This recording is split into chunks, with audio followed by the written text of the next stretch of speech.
Fala, meu pequeno camaleão. Chega aí, vamos trocar uma ideia. E hoje vamos bater um bate-papo, vamos ter um bate-papo massa aqui. Eu não tô sozinho. Hoje eu tô com ele, que além de ser pastor da Igreja Assembleia de Deus, ele também é psicólogo e faz trabalhos sociais e outras cositas más. Estamos aqui hoje com Daniel Evangelista. Olá, Daniel. Bem-vindo. Olá, olá, Jabas. Obrigado pelo convite. É um prazer estar com vocês hoje aqui. Estamos aqui à disposição. O Vamos lá. prazer é enorme da gente também, pastor. E eu já queria começar perguntando para o senhor o seguinte: eu peguei um dado e aí eu vi que 45 pessoas no Brasil todos os dias tiram a própria vida. E segundo a OMS, 700 mil pessoas no mundo tiram a vida todos os anos. E eu queria Isso. saber o que é que o senhor pensa, qual o seu posicionamento, o que é que o senhor acha sobre isso. Já que o senhor é psicólogo, o senhor tem. Sim, claro. De fato, é um dado muito alarmante, né? Preocupante porque a gente está diante de uma situação que a grande mídia não divulga. E a Sim, gente entende que a razão pela qual a grande mídia não faz esse trabalho de divulgação, né? Até pela questão de preservar. Porque quanto mais você fala sobre, mais pessoas são estimuladas. E quando tem pessoas com predisposição, com ideação suicida, isso é um estímulo quando se trata disso aí. Quando a mídia vai divulgando, é quando aparece, né? Algum famoso, alguém que está em evidência na mídia e tal. E aí é natural que a sociedade cobre. Cadê fulano? O que foi que houve com Beltrano? acaba Ele não tendo como morreu. esconder, né? Isso, então tem que falar mesmo, né? Entendi. Mas assim, a gente tem aí um dado muito alarmante, de fato, né, como você colocou aí, e isso nos traz uma reflexão sobre o ser humano como um todo, né? Porque a gente às vezes valoriza muita coisa e Sim. coisa que não deveria ser tanto valorizada, né? Hoje o ser humano foi coisificado e as coisas tomaram lugar de primeira escala, de primeiro valor, né? Então eu amo animal, eu gosto muito de animais, né? Mas hoje você vê que as pessoas se chocam mais com a morte ou com o maltrato de um animal do que com a morte Verdade. ou com o sofrimento de um ser humano. E isso é um sinal, isso é um ponto que a gente deve considerar, porque diante disso a gente tem muitas pessoas aí do mundo afora que estão sem ser ouvidas. E Sim. por não serem ouvidas, elas estão vivendo o seu mundo, os seus conflitos, seus problemas, e em decorrência disso aí, elas estão encontrando no suicídio uma solução. Quando a gente sabe que, na verdade, o suicídio não é uma solução. O Sim. suicídio é uma porta de escape. Não é porque, infelizmente, quando a pessoa toma esse caminho, ela não está mais suportando as dores que carrega, o sofrimento que tem, as lamúrias, todo um conjunto de fatores que leva a pessoa a tomar essa decisão. Ela, na verdade, ela chegou a tomar essa decisão baseado num estágio em que ela se encontra, em que ela não tem mais um outro caminho, ela não encontra mais um outro caminho. Ou eu tiro a minha vida aqui, porque aí eu dou cabo a tudo isso aqui. Acabou meus Acabou meus problemas. problemas, ninguém vai se preocupar com nada porque eu fui embora. Né? Entendi. Só que isso é muito cruel. É É muito verdade. cruel, porque o ser humano não foi feito para morrer, o ser humano não foi feito para tirar a sua própria vida. E quando você chega a tirar a sua própria vida, você está sendo cruel consigo mesmo. Então eu Sim. entendo que a sociedade precisa reverter algumas situações, rever algumas decisões, ser mais participativa um com o outro, né? A sociedade por si, a palavra sociedade fala de pessoas que estão vivendo em ambientes comuns, né? Então, Sim. se eu estou em sociedade, eu tenho que viver entendendo que aquele meu semelhante precisa também ter a minha presença, a minha participação. Entendi. Às vezes só o fato de você dar um bom dia, uma boa tarde. Quantas pessoas moram em prédio e ali está um porteiro que faz a segurança dia e noite? Você mora num condomínio, tem lá alguém que faz a sua segurança enquanto você está dormindo, e você passa de manhã, de tarde, de noite, não dá um bom Nem um dia. bom Nem dia, um é bom dia. verdade. Quer dizer, aquela pessoa se sente. Não é o dinheiro. Porque às vezes a pessoa, não, mas ele está recebendo para isso. O dinheiro, ele não é tudo. Sim. O dinheiro ele tem um papel fundamental, porque ele nos ajuda a estarmos honrando os nossos compromissos, a vivermos relativamente bem, né, dentro de um contexto de consumo, que a gente vive numa sociedade de consumo, mas o dinheiro não é tudo. Sim, Às vezes o tete a tete aqui, a gente está aqui num bate-papo, isso aqui tem um preço que o dinheiro não paga, verdade. entendeu? Então, aquela pessoa que está trabalhando ali, o jardineiro do condomínio, o porteiro, a pessoa que fica no elevador. Quantas vezes eu já entrei no elevador, que outras pessoas entram e não dão um bom dia, boa tarde, boa noite, e tem lá uma pessoa que está controlando o elevador. Hoje diminuiu muito, porque hoje é tudo muito mais Automatizado, né? automatizar, isso mesmo. Então, termina dando aquele ambiente a ausência, né? Não se precisa mais de uma pessoa ali. Acaba tirando a humanidade, mais ou menos, isso que você tá falando. É Isso. como se não fosse um ser humano que tivesse ali, alguma coisa que tá ali só para trabalhar. Uma máquina está ali para trabalhar. Entendi. Né? Então, a gente precisa disso aqui. A gente precisa se sentir útil, mas, sobretudo, lembrado, respeitado. Um simples bom dia, boa tarde, tudo bom. E quando você escuta aquele bom dia, olha, se eu estou no seu dia a dia, e eu escuto, depois de uns 10 bom dias, eu escuto que o seu bom dia para mim não veio como foi do dia anterior, digo, opa, tem alguma coisa aqui que não está funcionando bem. Volto lá, digo, e aí, o que está acontecendo? Eu senti no seu bom dia que não está tão bom. Porque às vezes a gente dá aquele bom dia pela questão de até mesmo política, né? A política da boa vizinhança. Isso mesmo, a política da boa vizinhança. Então a gente dá aquele bom dia. Mas você conhece o tom da voz da pessoa, quando ela está bem, quando ela não está bem. Né? Então, e aí quando você tem esse feedback, você escuta, você pega, e aí você volta e vai ouvir aquela pessoa, isso é muito importante. Para você e para a pessoa, principalmente. Principalmente, né? Porque ali aquela pessoa vai se sentir útil, vai se sentir lembrada, vai se sentir amada, vai se sentir respeitada, acolhida. Sim. E de alguma forma ela vai ter a oportunidade de poder compartilhar com você o problema que ela está enfrentando. Uma das grandes questões que a gente vive numa sociedade que o consumo é desenfreado e o tempo é o nosso maior patrimônio. Né? O tempo hoje é uma moeda preciosíssima. Tanto é que hoje você tem os seus ouvintes que estão, o pessoal que está assistindo, que certamente às vezes não tem aquela paciência de ficar ali um tempo assistindo. Né? Já fica procurando, né? Tá aqui porque sabe que a dinâmica aqui é uma, mas quando vai para aqueles vídeos de internet, é 15 segundos, é 20 segundos, é 30 segundos. Aquele vídeo rápido, né? Existem estudos, não sei se você já viu, existem estudos que comprovam o que o senhor está falando. As pessoas cada vez mais, para produtores de conteúdo, se você não consegue prender a atenção do seu público nos primeiros 5 segundos, ele passa o vídeo. Perfeito. Então, isso demonstra que o ser humano criou um ambiente tão hostil em relação ao seu semelhante, porque você não tem tempo, Jarbas, você não tem tempo para parar para dar um bom dia ao seu porteiro. Sim. Você já passa no seu carro, ali na garagem do seu prédio, com o vidro levantado, porque você já está preocupado com as notícias que tem no rádio, você está preocupado com a mensagem que veio para você ali no WhatsApp, você já está preocupado em chegar em determinado lugar, porque você tem um horário. Então você passa, você vem, você vai, e aquela pessoa está ali, para você, aquela pessoa torna-se um ninguém. Um robô. Um robô, né? Só que ali é um ser humano. Sim, que tem sentimentos, que tem vontade, que tem sonhos, que tem frustrações, que tem família, sim, que tem problemas. Não é que você tem que absorver o problema de todo mundo, de forma nenhuma. Mas se cada um cuidar de cada um, tipo, eu me preocupo com você, você tem aquela preocupação, e aí um se preocupa com o outro, ele também vem se preocupar comigo. E aí a gente cria uma rede. Sociedade é viver em rede. E aí a gente cria essa rede, e aí quando você sentir a falta de alguém, ou a fisionomia daquela pessoa não está bem, você vai procurar saber o que está acontecendo. Faz todo sentido. É importante demais que a gente possa interagir.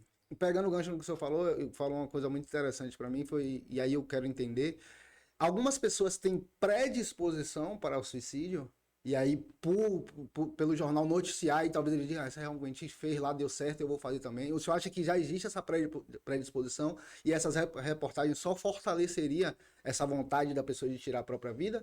É dessa forma que você... A predisposição, ela vem a partir de um cenário, de um conjunto de fatores que leva a pessoa a pensar e considerar. O suicida, ele não acorda de manhã dizendo, hoje eu tiro minha vida. Certo.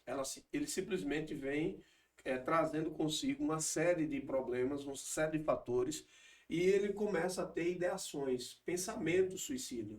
Né? Pequenos atos como mutilar, como eu tenho que tomar um comprimido para dor de cabeça, eu pego a cartela toda e tomo todo de uma vez. A própria questão de você ficar, não, vou ficar sem comer, é uma forma de se matar. O ser humano precisa de alimento, precisa de água, precisa de comida. Sim. Ninguém vive sem comer. Né? Então ele está se matando de pouco a pouco. A predisposição, ela vem baseada num conjunto de fatores. Agora, quando alguém pratica o suicídio, ele já vinha, já há algum tempo, já pensando, demonstrando com atitudes que ele vai, de fato, tomar esse caminho, tomar essa decisão. E segundo o que o senhor está falando, se as pessoas que convivem com ele, tanto trabalho, caso tivesse prestado um pouco mais de atenção, poderia ter identificado essas atitudes Isso. antes do acontecimento. Se você é uma pessoa extrovertida e com o tempo eu convivo com você e percebo que o seu humor mudou, você começou a mudar e eu estou vendo que você mudou, isso para mim acende um alerta. Entendi. Ele não está bem, está acontecendo alguma coisa com ele. E aí eu vou investigar. Claro que não chegar, ei, tá querendo tirar a tua vida? Não. O que está acontecendo? Prestar o ouvido, fazer uma escuta. Né? Porque ninguém pensa nisso de cara. Quando chega, olha a pessoa triste, não vai pensar, não. Sim. Alguma coisa aconteceu, teve algum problema em casa, teve algum problema com a família. Assim. Sim.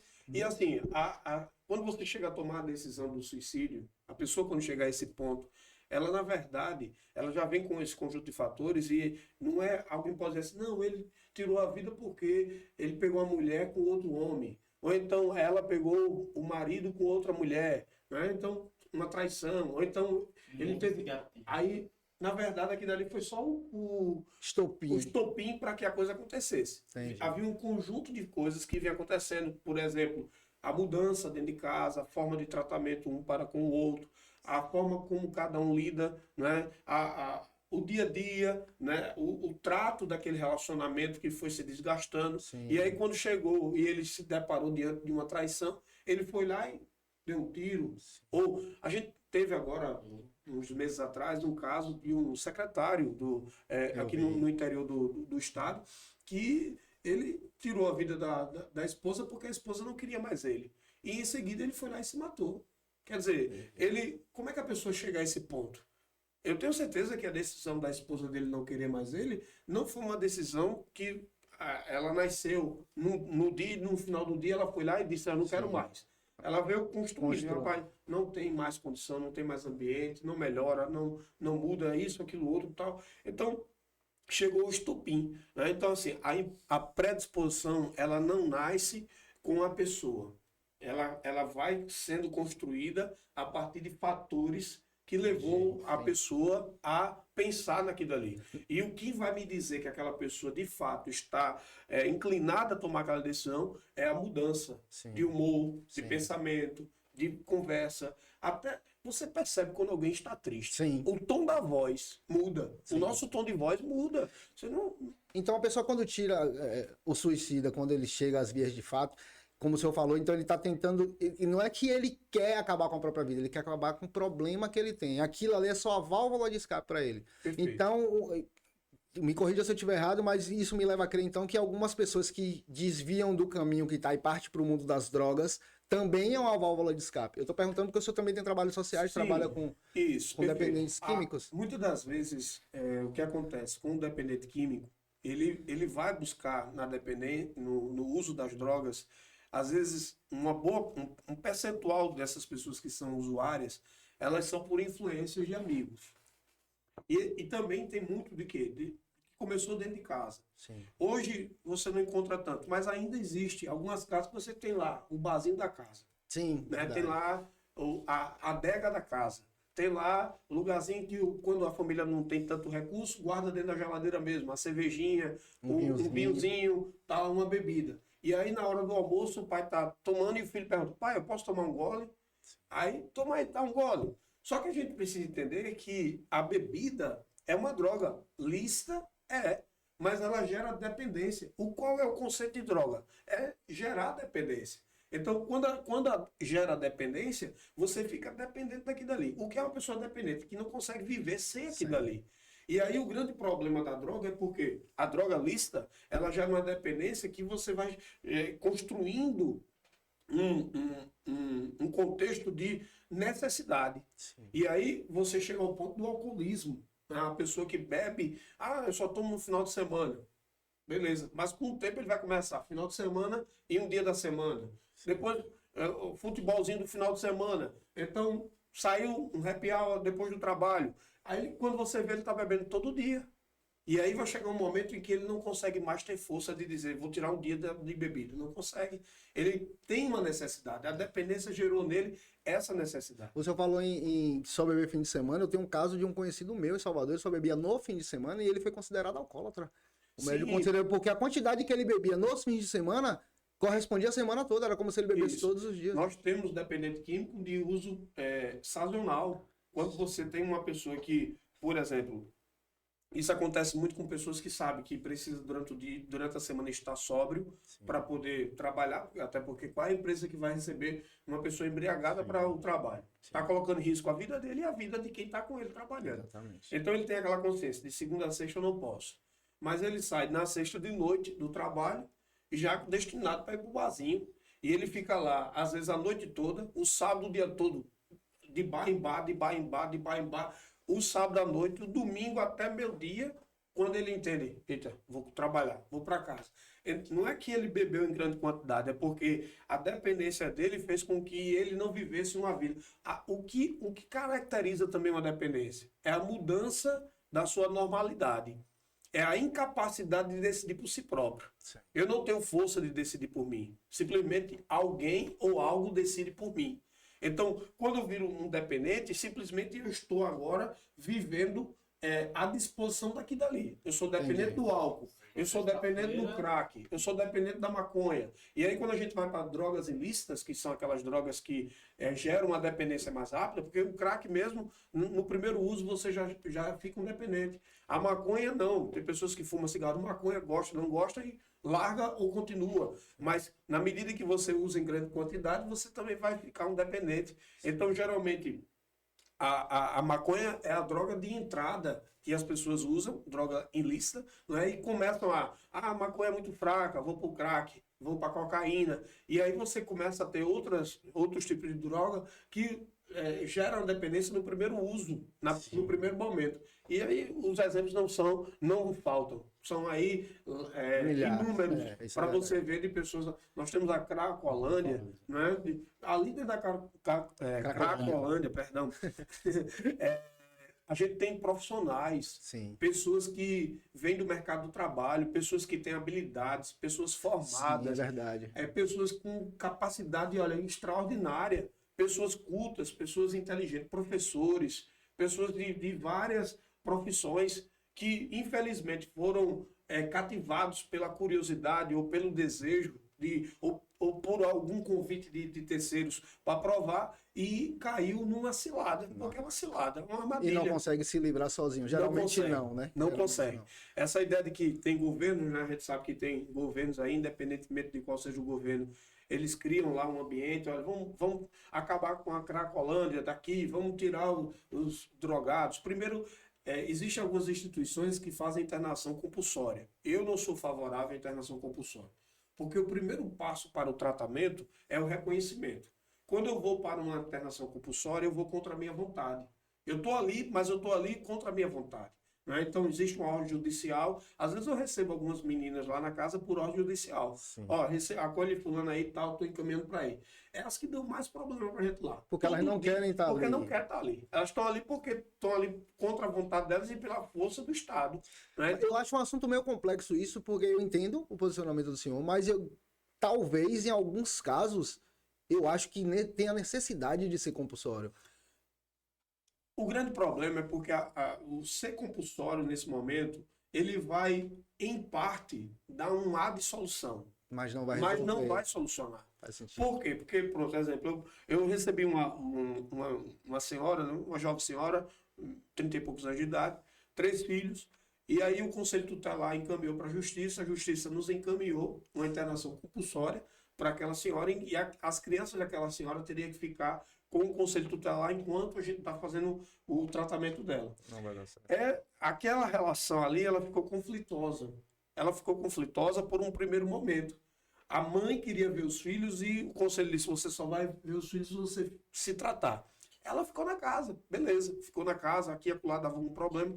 Quando terminou o período dela na casa, ela saiu. E sabe o que acontece? Ela voltou Mesmo depois ela voltou a usar. É isso que eu ia perguntar, ia falar. Com perdão da minha ignorância, eu não sou especialista na área, mas o senhor é, então eu entendo que, agora eu entendi, fez sentido na minha cabeça.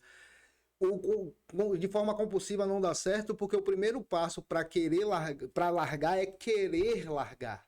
Isso. Esse é o ponto, né? A grande questão é que, pronto, aí me permita usar um exemplo bíblico, né? Fica à Você falou vontade. que eu sou pastor e de fato sou.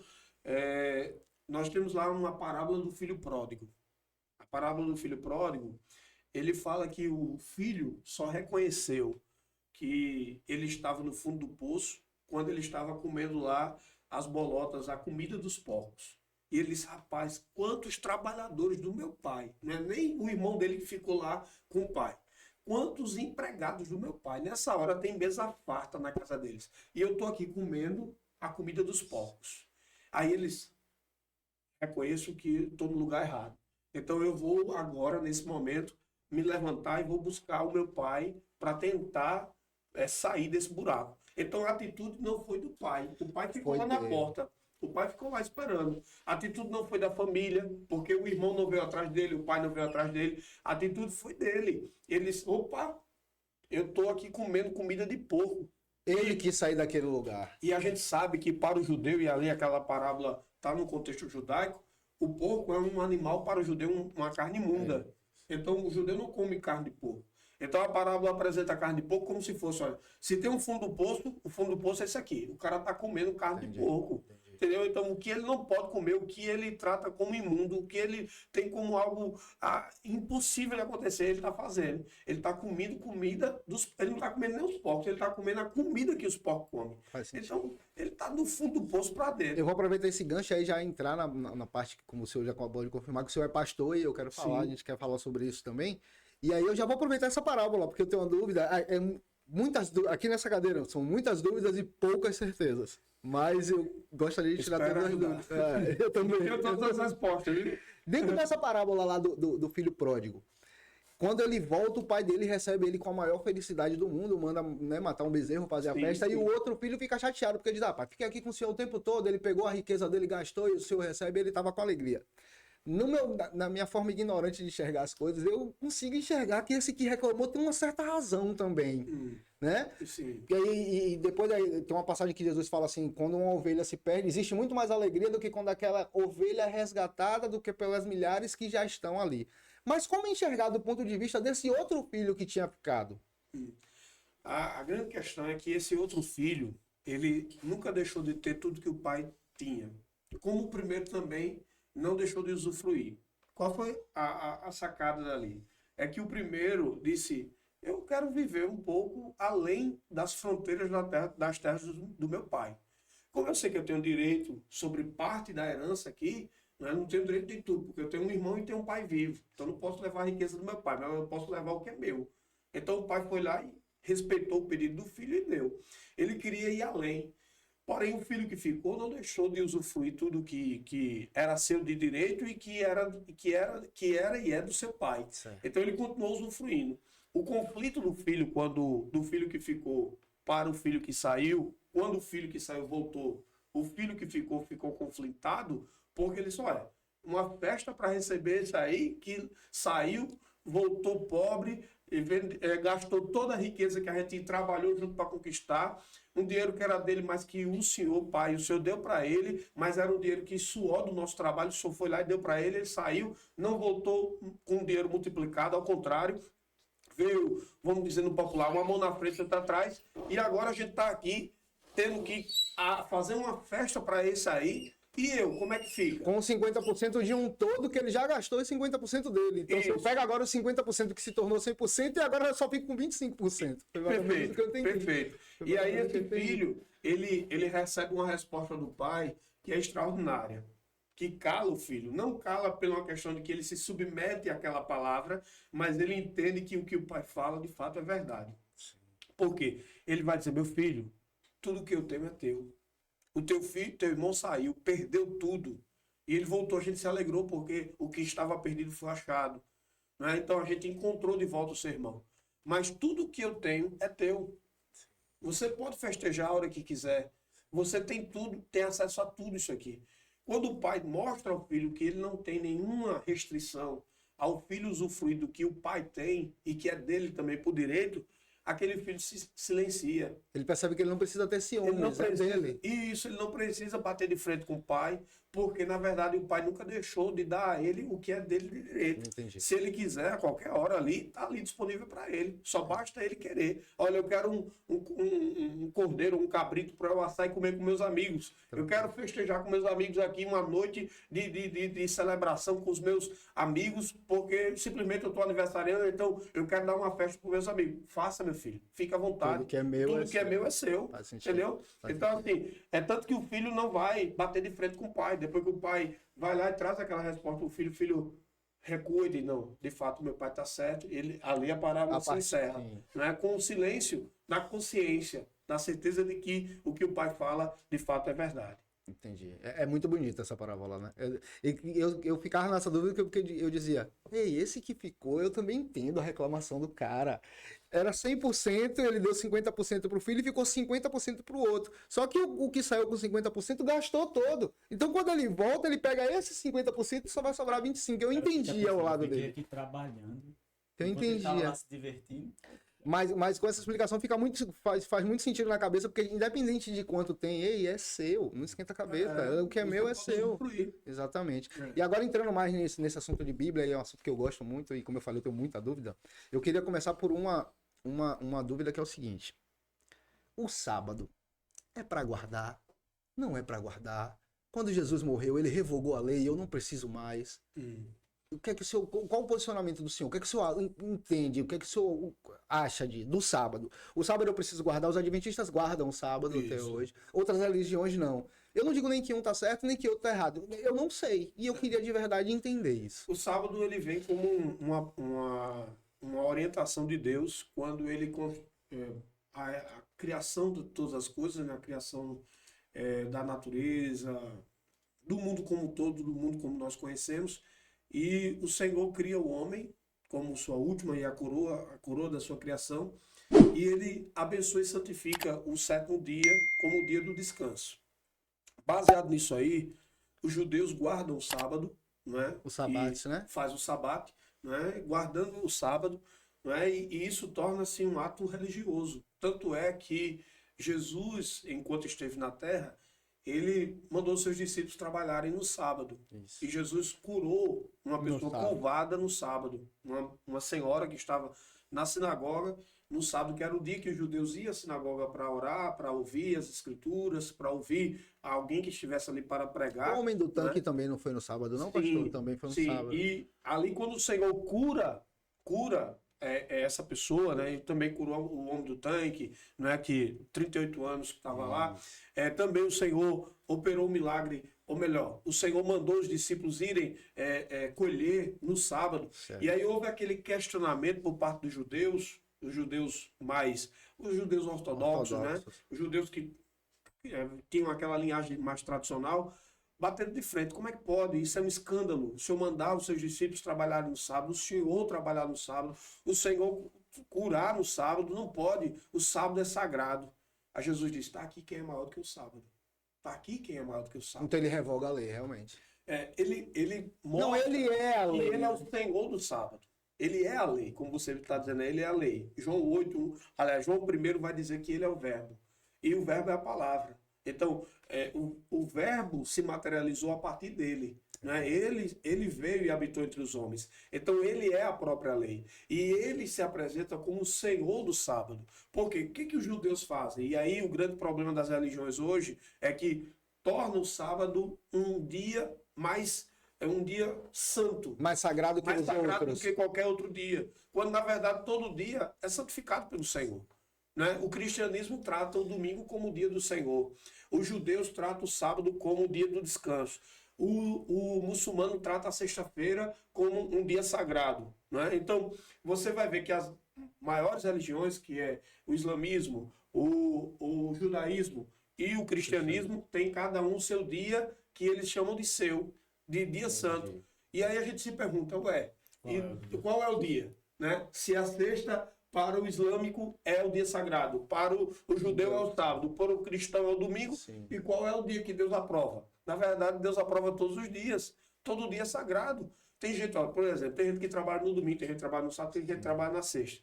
E aí tem gente que só folga na quarta. O trabalho dele só tem folga na quarta. Aquele dia pode ser um dia sagrado para ele. Porque o que torna o dia, vamos usar entre aspas, sagrado? É porque todo dia quem fez foi o Senhor. E tudo que Deus faz é bom. Então, se ele pegar a quarta-feira, que é o dia que ele tem de folga, ele diz, olha, esse dia aqui, que é o dia que eu tenho de folga, eu vou dedicar parte dele para o meu Deus. Eu vou dedicar parte dele para adorar o meu Deus, para buscar o meu Deus, seja individualmente, coletivamente, da forma como ele quiser fazer, Entendi. mas com o quanto que ele tem ali um momento de reflexão. Quando o Senhor, lá na criação, santificou o sábado, ele não quis dizer, olha, trata o sábado superior aos demais dias. Não, ele chamou a humanidade naquele momento para olhar para o sábado e dizer, separe um dia na semana para se lembrar de mim. Sim. Separe um dia na semana para me buscar. Separe um dia da semana para me agradecer. Separe um dia da semana para reconhecer os meus feitos. Então não é o dia que é sagrado. Entendi. É o que eu faço desse dia postura que muito faz com que esse dia torne-se para mim um dia especial. E dentro desse contexto de tirar um dia para adoração, que seja quarta, sexta, sábado, domingo, eu queria que o senhor falasse, aí uma curiosidade que eu tenho, eu tento fazer, às vezes eu dou umas escorregadas, mas eu queria saber a importância para Deus, a importância do jejum. Por que o jejum é tão importante? Eu não entendo de verdade. Eu entendo que quando você faz o jejum, você se aproxima mais, eu ouço dizer, não vou dizer que eu entendo, eu ouço dizer que você se aproxima mais do Senhor, você tem mais experiências com Ele. Sim. Mas por quê? O que é que Deus fala sobre o jejum? A verdade é o jejum próprio. Nós temos um exemplo que o próprio Jesus, lá no capítulo 4 do Evangelho de Mateus, Jesus dedicou 40 dias de jejum e oração. Ele foi para o deserto e a Bíblia vai falar que foi logo depois do batismo dele. João Batista batizou Jesus e Jesus foi arrebatado e levado pelo próprio Deus. A Bíblia vai dizer que o Espírito de Deus levou Jesus até o deserto e ali ele teve 40 dias e 40 noites de oração e de jejum. E depois dali ele sofreu a tentação, venceu as tentações e ao final os anjos vieram para servir. O jejum é uma oportunidade de você estar fazendo um momento de reflexão, um momento de reconhecimento e, sobretudo, um momento de purificação. Muitas das vezes a gente não percebe que ao longo do dia a gente absorve muita coisa, não só pela boca, mas pelo que vemos, pelo que ouvimos, né? Absorve coisas que vão machucando a gente. Palavras, atitudes, até mesmo comida, porque hoje o que você mais tem é comida industrializada. Transgênica. Isso, comida que nos faz mal, né? Você vê aí uma sociedade obesa. Por que essa sociedade é obesa? Obesidade é doença. Obesidade não é saudável. Obesidade não é algo saudável. Ah, mas o jejum vai fazer eu emagrecer? Não, o jejum não é para perder peso. Você perde peso com uma reeducação alimentar. Exercício, inclusive, até quando você vai ao nutricionista, eu fiz uma dieta recentemente e eu tive que comer. Eu comia 3, 4 vezes por dia, eu tive que passar a comer 6, 8 vezes por dia. Eu digo, oxente, Tô comendo mais? estou comendo mais? Mas a verdade é que você diminui a quantidade, mas aumenta a frequência. Sim. Né? Você aumenta a frequência do alimento. Então, na verdade, o jejum não é para você emagrecer, perder peso. O jejum é um processo de purificação da mente, da alma e do corpo. Né? O jejum é uma oportunidade de você ter ali um tempo para você ter uma reflexão pessoal, um momento de você ter um relacionamento com Deus que você crê. Né? Todas as religiões, elas promovem esse momento de espiritualidade. Certo. Todas as religiões, elas levam você ao momento de espiritualidade. Como pastor e como cristão, eu entendo que o jejum é a oportunidade de você ter ali um momento de intimidade com Deus, maior sensibilidade à voz de Deus. Né? Então, não quer dizer necessariamente que o jejum ela é a única forma de você falar com Deus. Não, você tem oração, mas você também tem o jejum. Você também tem louvores. A Bíblia diz que Deus habita no meio dos louvores. Né? Você também tem outras formas de dialogar com Deus. Deus se revela para você até na natureza. Né? Você olha para a criação e você vê a glória de Deus. A glória de Deus se manifesta na criação. Os pássaros, a natureza. A gente está numa cidade de pedras. Aí não dá para ver a natureza. Sim. Você tem que sair da cidade para poder ver a natureza. Mas quando você contempla a natureza, você vê a glória de Deus revelada ali na natureza. E Deus fala através daquela natureza. Sim. Entendeu? Então, assim, eu não posso engessar a forma como eu me relaciono com Deus. Eu sei que o jejum é uma forma de eu ouvir Deus e de eu me aproximar de Deus no sentido de agradecer a Ele por aquilo que Ele fez e faz na minha vida. Entendi. Então, Eu é uma entendo- oportunidade muito boa. Eu entendo que o jejum é muito importante lá. É Daniel que jejuou por 21 dias? Sim, Daniel jejuou por 21 dias e quando o anjo chega pra ele e fala assim, ei, tua oração foi escutada no primeiro dia. isso. Aí eu falei, o jejum é importante pra Deus, viu? Porque Daniel ficou sem comer, Deus disse, opa, vai logo que ele tá com fome, mas o anjo demorou 21 dias porque parou pra, Uma guerra. com o príncipe da Pérsia, com o principado e que potestades. que aquele anjo era um mensageiro, não era anjo de guerra. Ele voltou e pediu ao Senhor que enviasse um anjo de guerra para poder guerrear. Aí quem foi e com ele? abrir. Aí quem veio para guerrear com ele foi Gabriel. Foi Miguel. né? Aliás, Miguel. Veio para guerrear para poder abrir a passagem para que ele viesse. Sim. E essa batalha, ela durou esse período de 21 dias 21 para dias. Daniel. Mas para Deus não demorou. É, pra demorar. Porque para Deus, o tempo, Deus está no Kairos. Existe o Cronos, Isso. que é o nosso tempo, que estabelece segundos, minutos, Dias, meses e horas, anos. e dias, e semanas, meses e anos. Exato. E existe o Kairos. Onde o tempo não passa, não existe Kairos tempo. não tem tempo. O Kairos, a Bíblia vai dizer, 1000 anos é como um dia, e um dia é como 1000 anos para Deus. Para Deus, o tempo é algo muito subjetivo. Não tem como. Agora, ele é Senhor do tempo. Deus é Senhor Ele do o tempo. criou, né? Isso, ele Se ele criou tudo, ele Isso. criou o tempo. É, e ele tem poder sobre o tempo, né? Você vai ver que alguns textos bíblicos mostram que Deus fez o sol parar, sim. né? Então, ele para dar vitória ao seu povo. Então, ele manda no tempo. Então, Entendi. essa questão do jejum, para Daniel, o jejum tinha um propósito. Naquela ocasião, o jejum para Daniel tinha um propósito. E Daniel jejuou porque ele queria que Deus respondesse a ele por algo. Quando a gente jejua, a gente pode estabelecer diante de Deus um pedido. Sim. Senhor, eu estou com esse propósito diante de ti. Eu vou abrir, existe o jejum intermitente, né? Você jejua por um período e também por algo específico. Né? Você não precisa só jejuar só sobre alimento. Você também pode jejuar. A gente tem hoje uma dependência muito grande desse negócio aqui. Celular. A gente tem uma dependência muito grande disso aqui. Então, isso tornou-se para a gente uma segunda pele. Né? Você esquece, às vezes até pode esquecer até de alguém da família, mas você não esquece celular. do celular.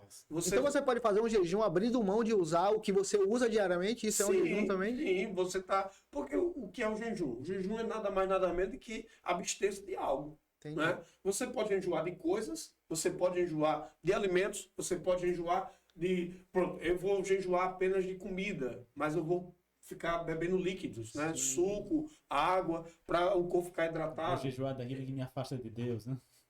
Entendi. Então, assim, você tem um jejum intermitente e você também pode estabelecer um período para aquele jejum. Quando o Daniel fez o jejum, ele fez o jejum porque ele precisava ouvir uma resposta de Deus. E aí, ele traz o jejum como um ato sacrificial. Naquele momento, o jejum para Daniel foi um ato sacrificial. O jejum para Jesus, em Mateus capítulo 4, qual a finalidade daquele jejum? Já que Jesus é Deus. Jesus estava mostrando também a sua condição como ser humano e nos dando uma lição. Porque o que Paulo vai dizer lá em 1 Coríntios? Ele vai nos mostrar, o apóstolo Paulo, da importância de nós sermos imitadores. Ele vai dizer assim, sede meus imitadores assim como eu sou de Cristo.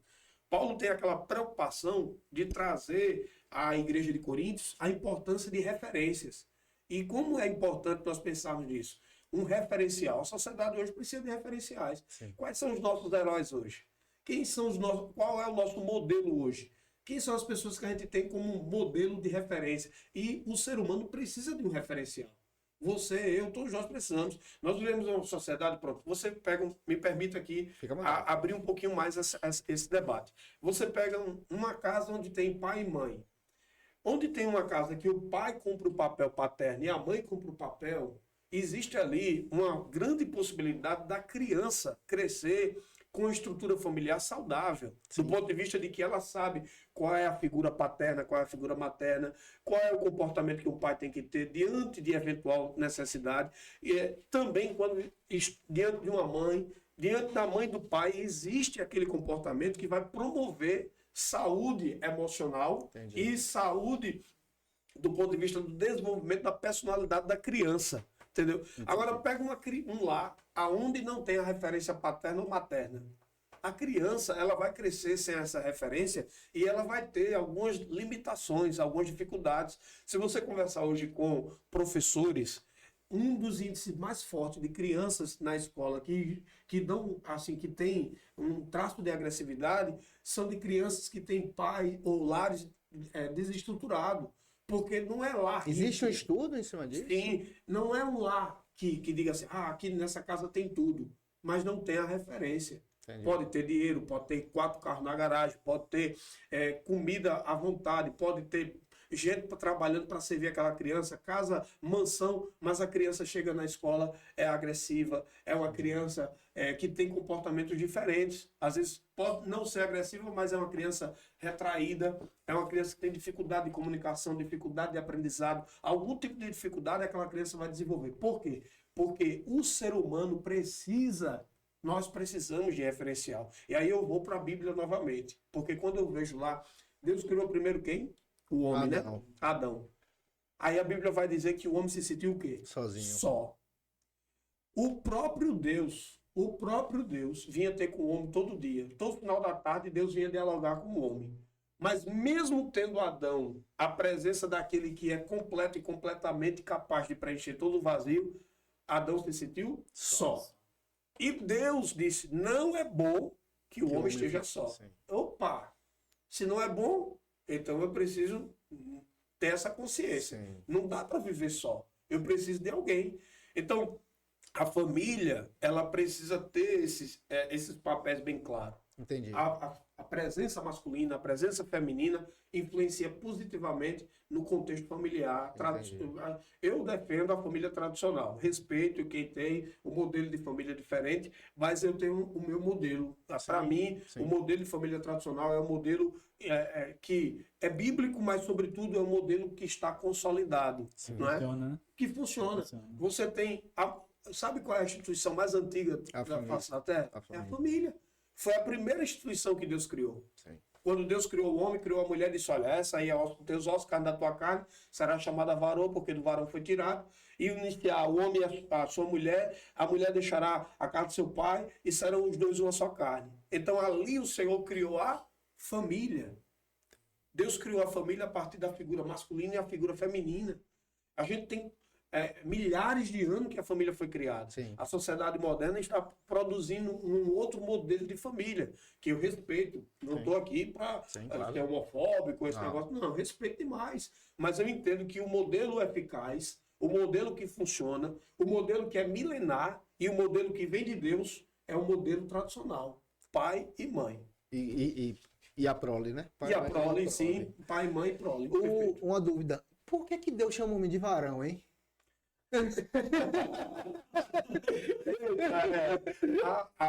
Nós temos aí a figura do gênero, né? Gênero masculino e gênero feminino. Porque também ele chama a mulher de varoa. De varoa.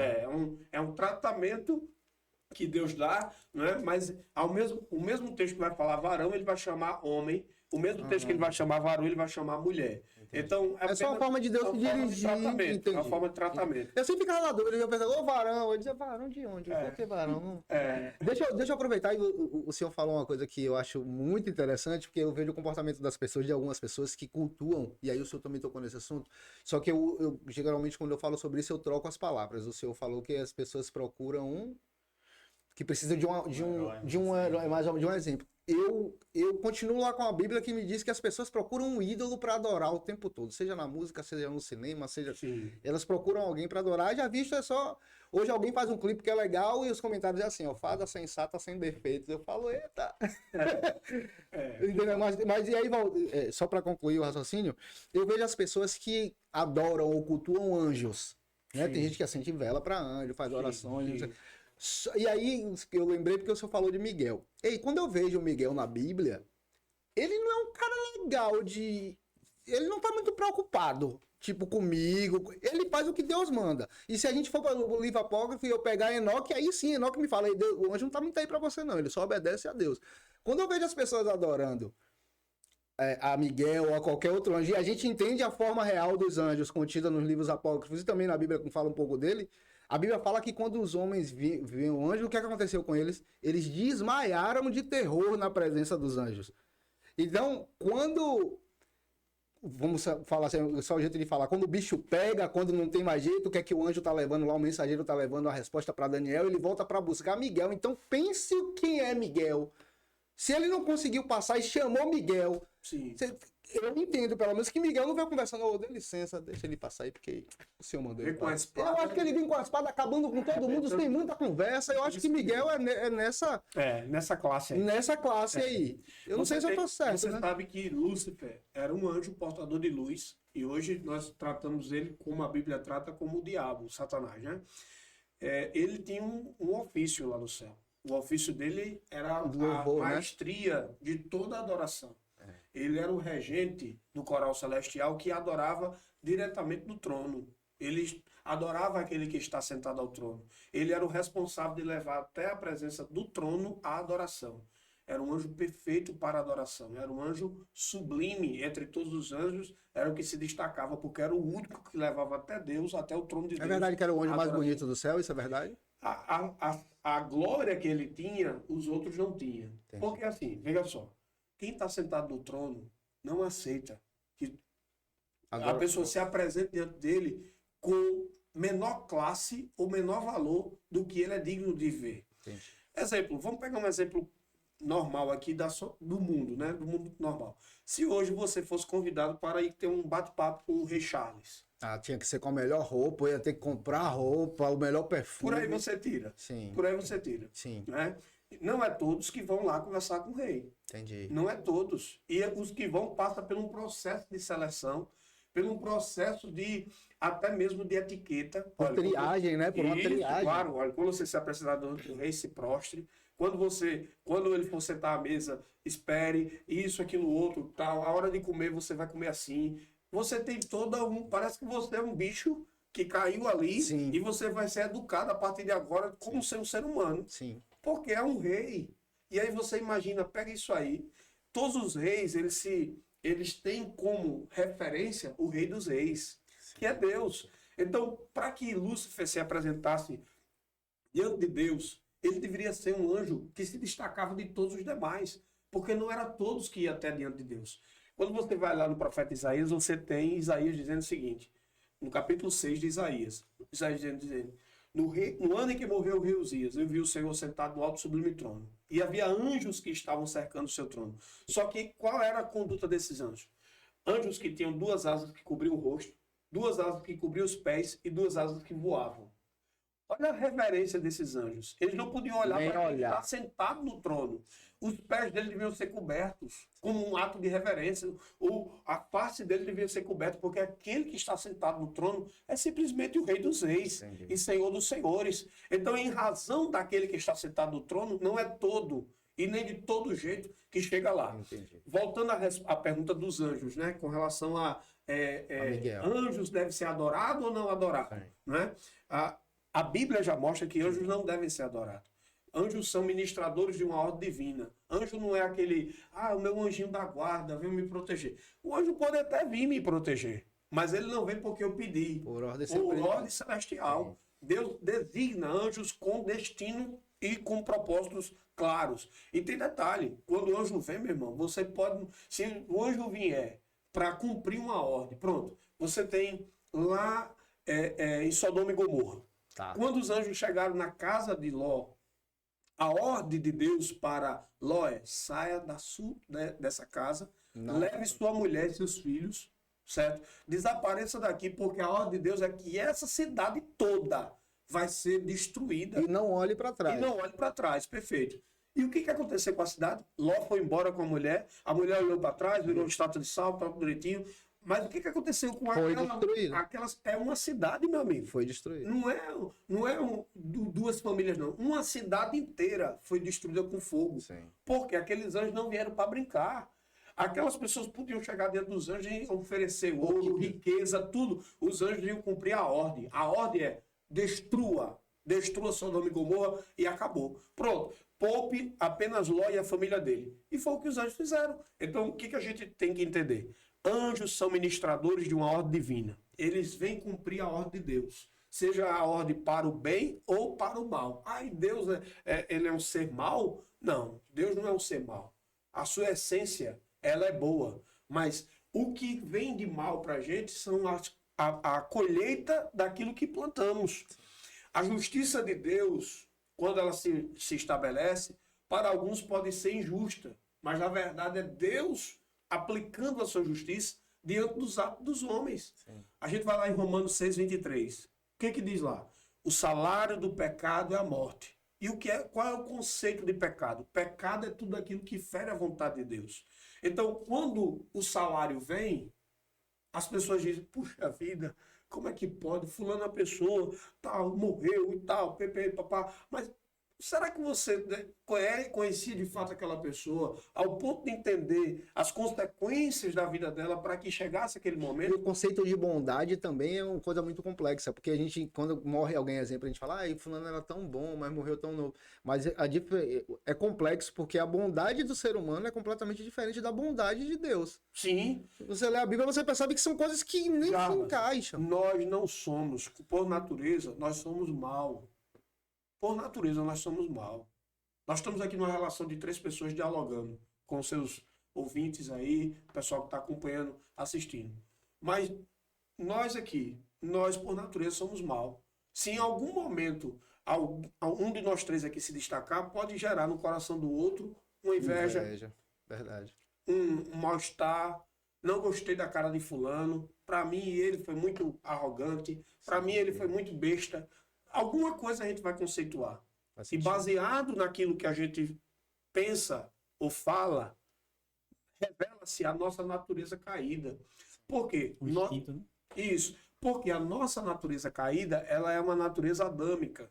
Qual é a natureza adâmica? É a natureza do homem que veio do pecado original. Sim. Onde é que está o pecado original? O pecado original está na desobediência do homem. Deus colocou o homem lá no Éden e disse, olha, de toda árvore comerás, mas da árvore do conhecimento do bem e do mal, dela não comerás. Aí o homem vai lá, junto com a mulher, claro, a mulher foi tentada e cedeu à tentação, mas ali é o homem também, porque o homem, alguém pode dizer, a culpa é da mulher. Não, a culpa não é da mulher. A mulher cedeu à tentação, sim, mas o homem ele também tinha poder de dizer, não, você desobedeceu.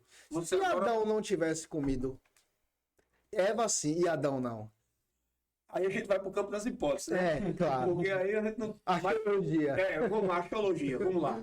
Eu acredito, baseado no campo das hipóteses, né? Porque nós não temos base bíblica para poder responder uma pergunta dessa, mas eu acredito que quem teria sido expulso, até pela justiça de Deus, não seria o homem, mas seria a mulher. Seria só a mulher. Porque qual foi a consequência daquela desobediência? Deus extirpou o homem e a mulher, o casal, do jardim do Éden. O que o Éden representava para o homem e a mulher? Representava proteção, Sim. provisão e eternidade. Sim. Porque enquanto o homem estava no Éden, não tinha morte. Sim.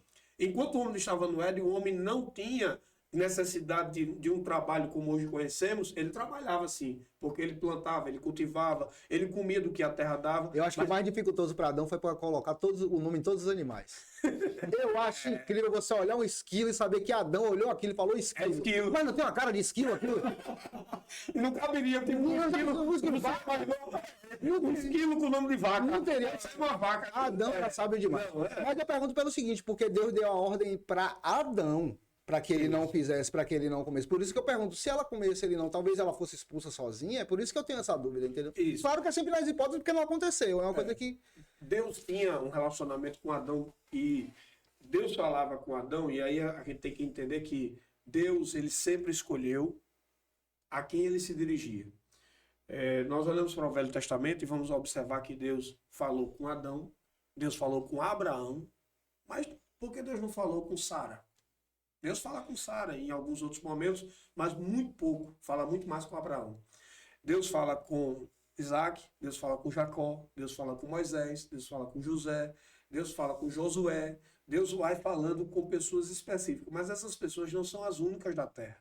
Sim, mas elas são escolhidas por Deus para ouvirem a voz de Deus. sim. Então, o fato de Deus ter falado com Adão e não com Eva, o fato de Deus ter dado a ordem a Adão e não a Eva, não anula o papel de Eva. Sim. Porque enquanto Adão recebeu a ordem foi transmitida para Pra Eva. Eva através dele. Quando Moisés recebe de Deus a orientação, Moisés transmite para o povo. Então Deus fala com alguém aqui e esse alguém transmite para todos. Eu já vi algumas pessoas falando que por conta disso, de Deus só falar com homem, já vi alguns questionamentos. Então Deus é machista. Eu enxergo de uma outra forma, mas é legal que o senhor me deu ponto de vista disso. Não, Deus não é machista. Pelo contrário, a maior responsabilidade ele dá à mulher. Ele conversa com os homens, diz o que é para os homens fazer, mas preste atenção que no final a responsabilidade é sempre feminina. Exemplo, Deus morreu, quando ele ressuscitou, Jesus morreu, me perdoe. Jesus morreu, foi crucificado. Quando ele ressuscitou, quais são as primeiras pessoas que ele aparece? Para a mulher. Para Maria, né? Para Maria Madalena, as duas, não é isso? Isso. As duas pessoas que antes de qualquer outro apóstolo encontrar, ele só andava com o apóstolo, vivia abraçando Pedro, vivia abraçando. Então por que apareceu para as duas mulheres? Como assim esse cara é machista? É o que ele falou. Ele dá a ordem a Adão. Se ele fosse machista, então ele puniria a Eva, que foi a primeira a pecar. Isso. Ele vai lá e pune os dois. Isso. Noé, ele não fala com Noé, mas quando Noé, o filho de Noé, existe a história, né, que depois do dilúvio, Noé se embriaga e o filho de Noé vê a nudez do pai e ele ri da nudez do pai. Eu tô trocando as palavras, mas é isso que aconteceu. Ele ri e Deus não pune Noé por ter se embriagado. Ele pune o filho por rir Da nudez do da pai. nudez do pai. Aqui não tem nada a ver com o feminino que eu tava falando, mas preste atenção que por mais que ele tenha comunhão com Noé, ele não protege Noé por essa comunhão. Ele errou em ter se embriagado, porque segundo a Bíblia diz beber e não se embriagar, né? Isso. Mas ele riu de quem zombou, ele pune quem zombou daquilo. Eu acho meio incrível como Deus se manifesta, principalmente no Antigo Testamento. Eu acho que Deus é muito... Deixa eu ver a palavra que eu uso aqui para ficar bem claro o que eu quero dizer. Salvador, a gente costuma dizer pouca ideia. Pouca ideia é isso e acabou. Se você não gostou, é problema seu. Eu enxergo Deus do Antigo Testamento esse aí. Eu acho que quando Jesus veio aqui, Jesus disse, pai, segura a onda aí, segura a onda que o senhor tá bem demais, deixa que eu resolva aqui. Porque se depender do senhor, o senhor vai destruir tudo. Porque se a gente parar pra pensar, o dilúvio... Achismo, vamos voltar aqui pro achismo da gente. Imagina comigo aqui, conjectura comigo, a gente tá no céu e tá vendo Deus falando que vai acabar com a terra, com o dilúvio. Tu acha que Deus disse, procura alguém aí que eu vou segurar porque é justo, o resto eu vou destruir tudo? Eu não consegui enxergar isso. Eu vejo ele dizendo, quer saber, eu tô de saco cheio de vocês, eu faço tudo por vocês, eu fiz o Éden, eu dei toda a riqueza do mundo pra vocês e vocês não aproveitam, ainda fazem tudo que eu digo, eu vou destruir tudo. Eu acho que Jesus que botou a mão no ombro e falou, pai, vá devagar, que Noé é justo. Dê uma olhadinha pra ele. E depois que, primeiro, Deus tentou com Adão, o mundo. Deus tentou com Noé, né? Que algumas pessoas chamam de reset. O mundo sofreu um reset naquele momento, né? Tentou com Noé. E quando Deus disse, você quer saber, eu vou destruir. Não dá jeito, não. Porque ninguém é santo o suficiente para aguentar isso aqui. Aí Jesus falou, deixa que eu vou, pai. Que eu dou jeito. Porque se não for eu... Quando Deus destruiu o mundo, né, com o dilúvio, ele fez uma aliança com o homem, o próprio Noé. Nós temos aí o arco-íris como uma demonstração da aliança. E Deus fez ali uma aliança. Eu hoje assumo um compromisso com a humanidade. E não Eu não destruirei mais a humanidade com água. Não é? Mas nós temos lá, no livro do Apocalipse, que haverá um novo céu, nova terra, e essa terra ela vai ser destruída não com água, mas certamente com fogo. Mas assim, voltando à questão lá de Noé, o que nós temos ali em Noé? Nós temos, de fato, a ira de Deus sobre os homens. Quando você fala assim, Deus quis destruir e Jesus foi lá e botou a mão. Calma aí, eu sei que é uma conjectura sua. Mas assim, teologicamente falando, nós temos o conceito da trindade. A trindade é Deus Pai, Deus Filho e Deus Espírito. Não são três deuses, até porque nós não somos politeístas, nós somos monoteístas. Nós cremos um único Deus. E esses três, eles se revelam em um. Esses três são um. Não é? Nós temos, quando você vai para a Bíblia, você vai ver a atuação de Deus Pai, de Deus Filho e de Deus Espírito Santo. Então existe o tempo, as dispensações em que cada um deles se manifesta. Hoje, nesse momento, nós temos Deus em nós. O Espírito Santo. O Espírito Santo é Deus. E Jesus falou lá em João 14, ele vai dizer, olha, eu vou para o Pai, mas eu vou rogar ao Pai, para que envie o outro Consolador. Ele estará convosco todos os dias, Sim. E ele vos lembrará tudo aquilo que eu vos tenho dito. Esse outro Consolador se cumpriu em Atos 2, no dia de Pentecostes. Ele desceu e habitou naqueles que estavam ali no Pentecostes e tomou todos. E a partir dali nós temos aquilo que o pentecostalismo fala de batismo com o Espírito Santo, que é o Espírito de Deus vir habitar em mim. Hoje, Salomão criou, quando Davi idealizou, Salomão foi lá, Deus disse para Davi, ó, Davi, você não vai fazer minha casa. Olha só, Deus tratou aí o templo como casa dele. Sim. Né? Antes disso, nós temos o tabernáculo. Sim. Quem deu o tabernáculo a Moisés não foi um sonho de Moisés, não foi um momento, um devaneio de Moisés. Não. O próprio Deus disse, olha, eu quero que você construa para mim um tabernáculo. Junte ouro, prata, bronze, todas as especiarias que vocês trouxeram do Egito, que o Senhor mandou levar. Quando eles saíram do Egito, Deus disse, olha, mande o povo recolher todas as riquezas, ouro, prata, bronze, tecido, todas as especiarias. Por que Deus estava dizendo isso lá no Egito? Porque Deus, na sua soberania, já tinha determinado, olha, lá na frente eles vão precisar para construir a minha casa, o meu templo. No primeiro momento, o tabernáculo. Deus deu as medidas, largura, altura. Deus deu todas as medidas, os utensílios para usar, o local da tampa da propiciação, o local do sacrifício, o santíssimo lugar, o santo lugar, o átrio, o pátio, tudo com a medida que ele deu. Quero tanto assim, tanto aqui, tanto ali, eu quero que assim seja desse jeito. A tribo de Levi vai cuidar disso, as outras tribos vão cuidar disso. Até a posição, quando o tabernáculo ele era montado, até a tenda do tabernáculo, quando era montado, tinha um lugar que a tribo podia ficar. Não podia chegar, era 12 tribos. Não podia, não. Eu quero ficar nessa nova montagem aqui, a gente avançou aqui mais tantas milhas, eu vou nessa nova montagem aqui, eu quero ficar aqui do lado direito da tenda. Não. Havia o sul, o norte, o leste, o oeste, tinha a posição de cada tribo. Havia ali um Deus que tinha, vamos usar assim, o perfeccionismo, né? Aquela coisa, tudo de forma medida com toda a medida que ele mesmo estabeleceu. Perfeita, então, né? As perfeita. medidas perfeitas. E aí você tem um tabernáculo, Sim. dado por Deus, por ordem de Deus, e a gente tem que lembrar que lá no santíssimo lugar do tabernáculo ficava a tábua, ou melhor, a arca da aliança, Com onde tinha as as tábuas do mandamento, a vara de Arão. Né? Então, havia ali uma representação da presença de Deus. Deus estava representado ali por aquele lugar. E aquele lugar era tratado que o próprio Deus mandou que Moisés tratasse dessa forma. Aqui é o santíssimo lugar. Tem o santo, tem um átrio, tem um pátio, Entendi. mas aqui é o santíssimo lugar. Então, na velha aliança, Deus tinha um lugar para habitar. Deus habitava no tabernáculo, depois ele foi habitar no templo. Deus disse para Davi, Deus deu a planta a Davi, mas Deus disse, Davi, você não vai construir a minha casa, a casa do Senhor. A minha casa, porque as tuas mãos estão cheias de sangue. Sim. Então, quem vai construir é teu filho. Salomão vai lá e constrói. E o que a gente tem? O Deus que habitava em templos, agora, na nova aliança, no Novo Testamento, a partir de Cristo, ele deixa de habitar em templos para habitar em homens. Ele habita agora num templo chamado homem. O ser humano, a pessoa. É o templo do Espírito Santo. O templo e morada do Espírito Santo, entendi. que somos nós. Entendi. Entendeu? Então, assim, essa ideia de considerar que o Espírito Santo, não é, ele está ali com a finalidade de poder habitar em determinado lugar, não, ele está ali para habitar em todos nós. Ele habita em você, habita em mim, habita em você. Quem está nos assistindo agora, ele habita lá nessas pessoas que estão nos vendo e nos ouvindo agora, ele habita em cada um de nós. Aí a gente vai ver o próprio Cristo dizendo que a gente tem que cuidar do templo e morada do Espírito Santo, que somos nós. Quem destrói o templo de Deus, Deus o destruirá. Sabe por quê? Por quê? Um dos mandamentos, qual é o mandamento? Um dos mandamentos que Deus estabelece, mandamentos morais que estão lá no decálogo, é não matarás. Eu não tenho o poder de tirar a tua vida. Você não tem o poder de tirar a minha vida. Só quem tem o poder de tirar a vida é Deus. Ou permissão, é legal, porque eu tenho dúvida sobre isso também. E já ouvi falando, e eu fui educado dessa forma também. Deus dá e Deus tira a vida.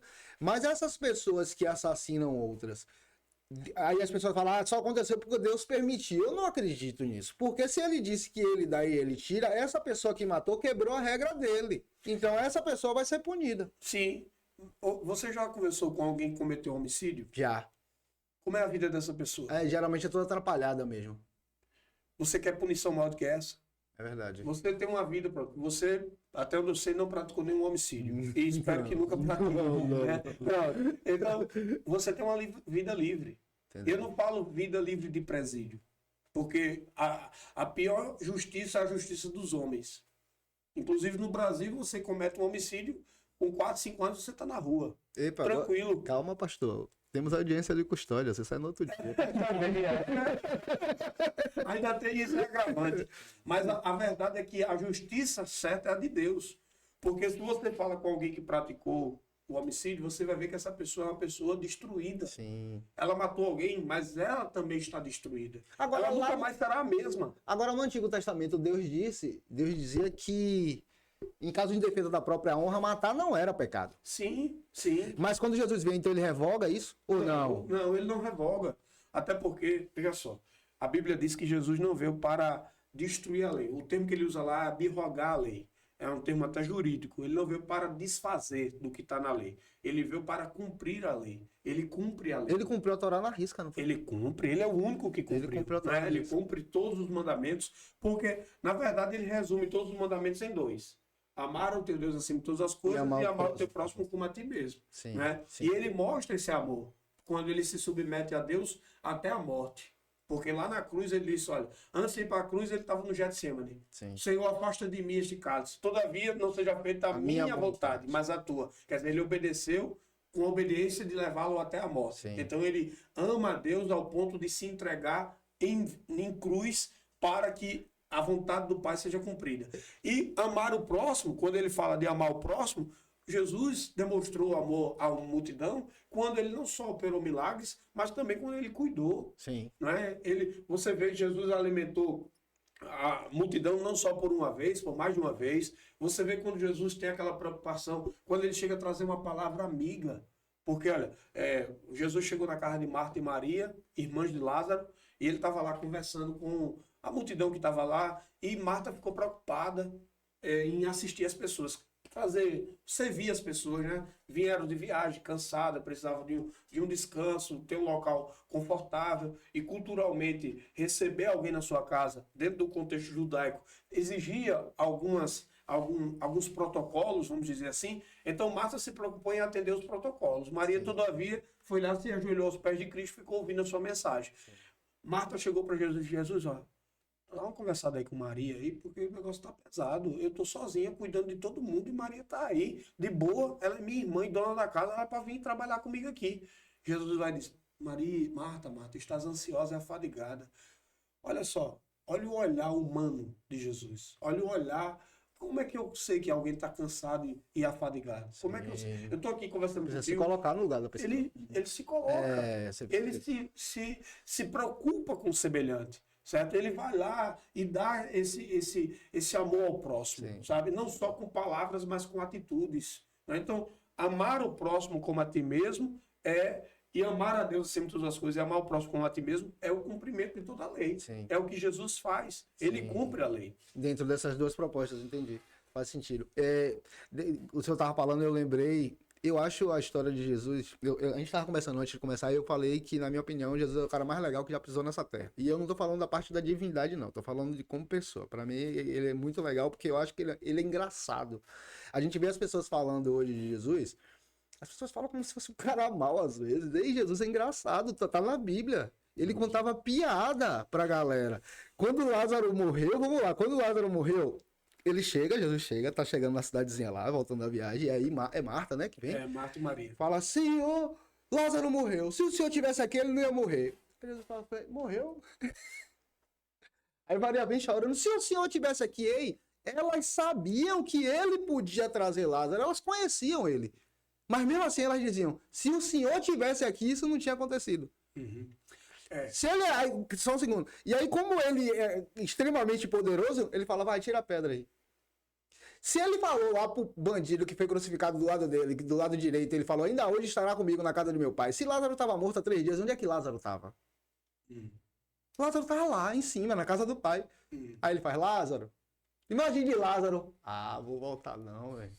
Vou nada, esse sol vou não. Ele, Lázaro, ele, pô, não é possível.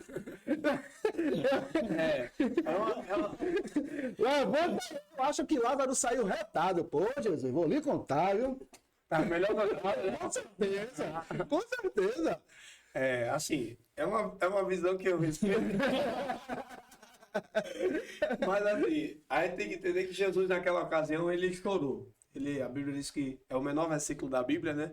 E Jesus chorou quando ele chegou e de fato confirmaram que Lázaro tinha morrido. E na verdade Lázaro era um amigo mesmo de Jesus. Sim, é. Jesus, possivelmente Jesus na infância e adolescência dele, que a Bíblia não fala muito da infância e da Fala adolescência. até 6 anos e depois ele volta com 30, é isso? Não, fala até os 12 anos. 12. Na verdade, fala do nascimento, depois pula para os 12, depois pula para os 30. Entendi. Né? Então, não tem muito relato de Jesus na infância, a adolescência dele, a juventude dele, só chega já nascimento 12 e 30. Né? Então, esse período, essa lacuna que a gente não tem de informação, Jesus possivelmente teve uma vida comum, uma vida normal, do ponto de vista de relacionamentos com pessoas. E um dos amigos de Jesus é Lázaro. Possivelmente Lázaro era uma pessoa da intimidade de Jesus. Próximo, né? Próximo, muito próximo. Aquele amigo que quando você sabe que aconteceu alguma coisa, você fica, sabe, fica destruído. Sim. Rapaz, não pode, não tô acreditando. Vai lá tentar socorrer, tentar assistir em alguma necessidade. Entendi. Então, possivelmente Lázaro é esse amigão de Jesus. Né? Então, assim, Então por isso Jesus chorou. Jesus chorou. A Bíblia diz que Jesus... Mas quando não é chega- interessante, o Jesus chorou, acho que ele chorava dizendo, eu vou lhe trazer de volta, mas não morra de novo, não. Porque Mas assim, a gente tem que entender que Jesus, como Deus, ele tinha e tem naturalmente todo o poder, né? Então, ele sabe o final de todos os homens. Sim. Quando o homem morrer, quando ele chega lá na cruz e diz, hoje mesmo estarás comigo no paraíso, é porque ele sabe que ele daria àquele homem a oportunidade de chegar lá. E aí você tem aquela ideia também. Aí a gente vai para o campo da teologia, né? Porque enquanto Jesus diz ao homem que hoje mesmo estarás comigo no paraíso, ele mesmo fica 3 dias e 3 noites sepultado, sim. né? O apóstolo Pedro vai falar que ele vai nas profundezas, ele vai Buscar a no chave, inferno, né? buscar a chave da morte, né? E do inferno. Então ele tem na mão ali todo o poder. Ele ressuscita e deixando bem claro que o poder está na mão dele. Sim. Né? Ele tem ali o poder da vida e da morte e também do inferno. Eu acho que foi nessa passagem que acabou as minhas dúvidas, quando eu tinha dúvida durante muito Jesus é Deus. Eu tinha essa dúvida, como um monte de gente tem. Jesus, e foi com essa passagem que minha dúvida acabou. Por quê? Ele fala pro ladrão que está na cruz do lado dele. Ainda hoje estarás comigo na casa do meu pai, né? No reino do céu. Só que ele não vai para casa. Ele vai pro inferno.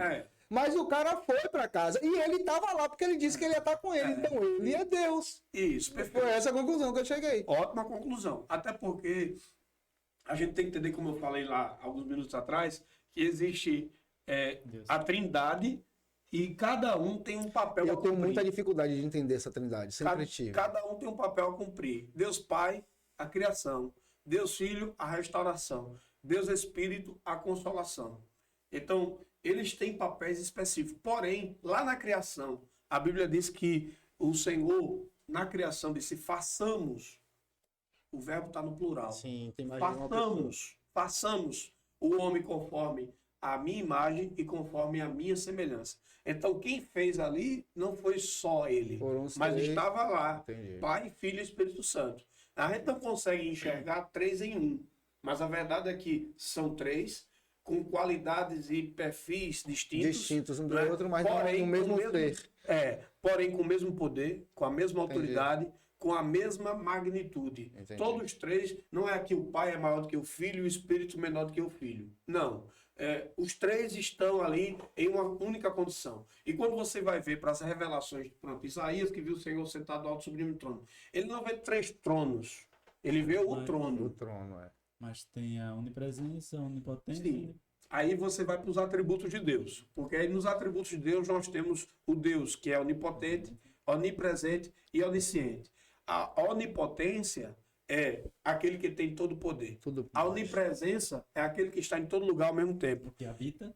Que habita em todo lugar. Ele está aqui e ao mesmo tempo está lá no Japão agora.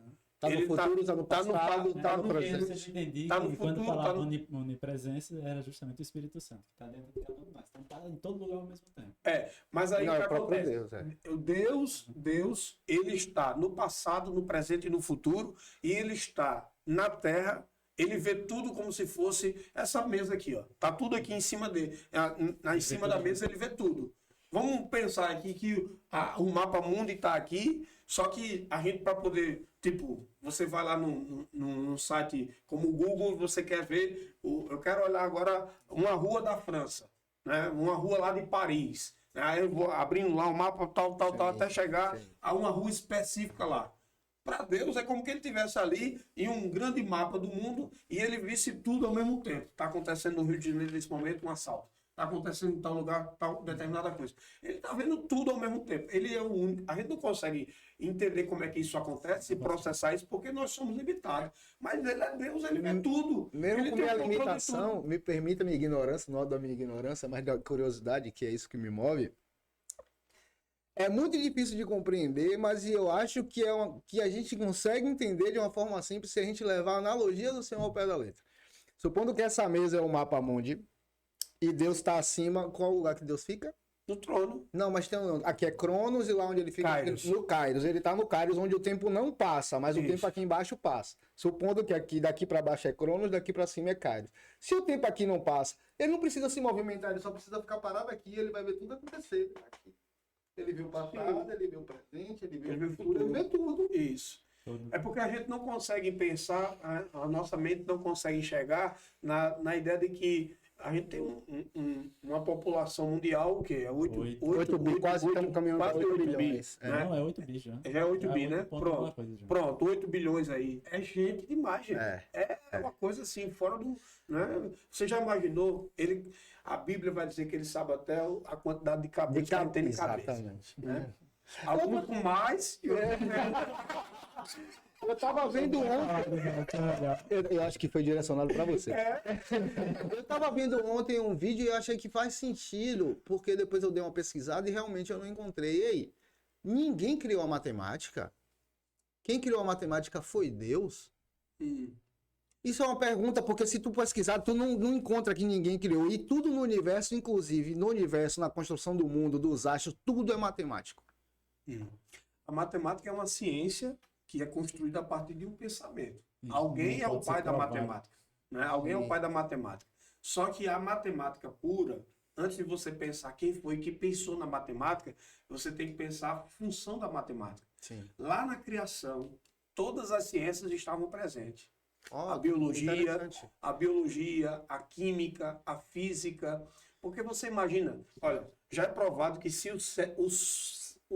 a Terra tivesse alguns centímetros mais próximo do Sol, Não existiria nós vida. não teríamos como viver aqui. É. E também se estivesse mais distante Também do não, Sol, porque congelaria. também não. Seria muito frio. Então, Matemática pura. claro, Matemática. matemática, física, Gravidade, que é o campo eletromagnético, que eu chamo de Sim. campo eletromagnético, algumas pessoas chamam de gravidade, mas o campo eletromagnético é matemático, a distância do Sol é matemática, o movimento dos astros é matemática, é tudo matemática. sim. E aí você precisa entender que dentro do processo da criação, todas as ciências participaram dessa criação. A grande questão é que alguém em algum momento na história pensou sobre. Né? Isaac Newton pensou sobre.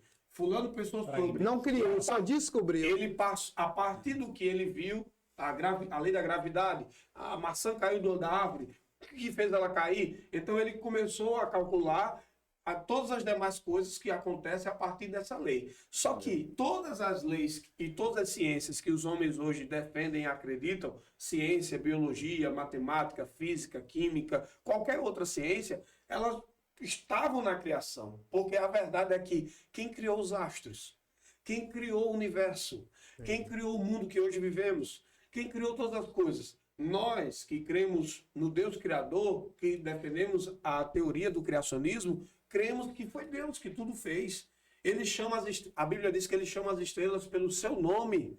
Meu irmão, quantas bilhões de estrelas tem não há nenhum cientista que prove quantas estrelas tem, mas ele sabe cada uma delas e chama pelo seu nome. Impressionante. Ele criou o luminar maior, que hoje conhecemos como o Sol. Ele criou o luminar menor, que hoje conhecemos como a Lua. E ele estabeleceu a posição do Sol, a posição da Lua, a posição dos planetas, do cosmos, do universo. Ele criou todas as coisas. Ele é o Criador. E a partir daquilo que ele cria, a ciência está ali, a física está ali, a biologia está ali, a matemática está ali. Então, tudo parte dele. Ele é o Criador. Sabe o que eu imagino assim no alto da minha pequenez, né? Somos minúsculos, mas eu fico imaginando, se tu conhece um cara que fez um foguete, você fica abismado, né? Caramba, ele fez um foguete, matemática, que proporção, hein? Imagina tu ser amigo de Deus, maluco, ele fez tudo, mano. Imagine. Concordo. E aquele planeta ali em Saturno? Não, foi eu que fiz no dia que eu tava fazendo o negócio. Foi o quê? Imagine ser amigo desse cara, mano.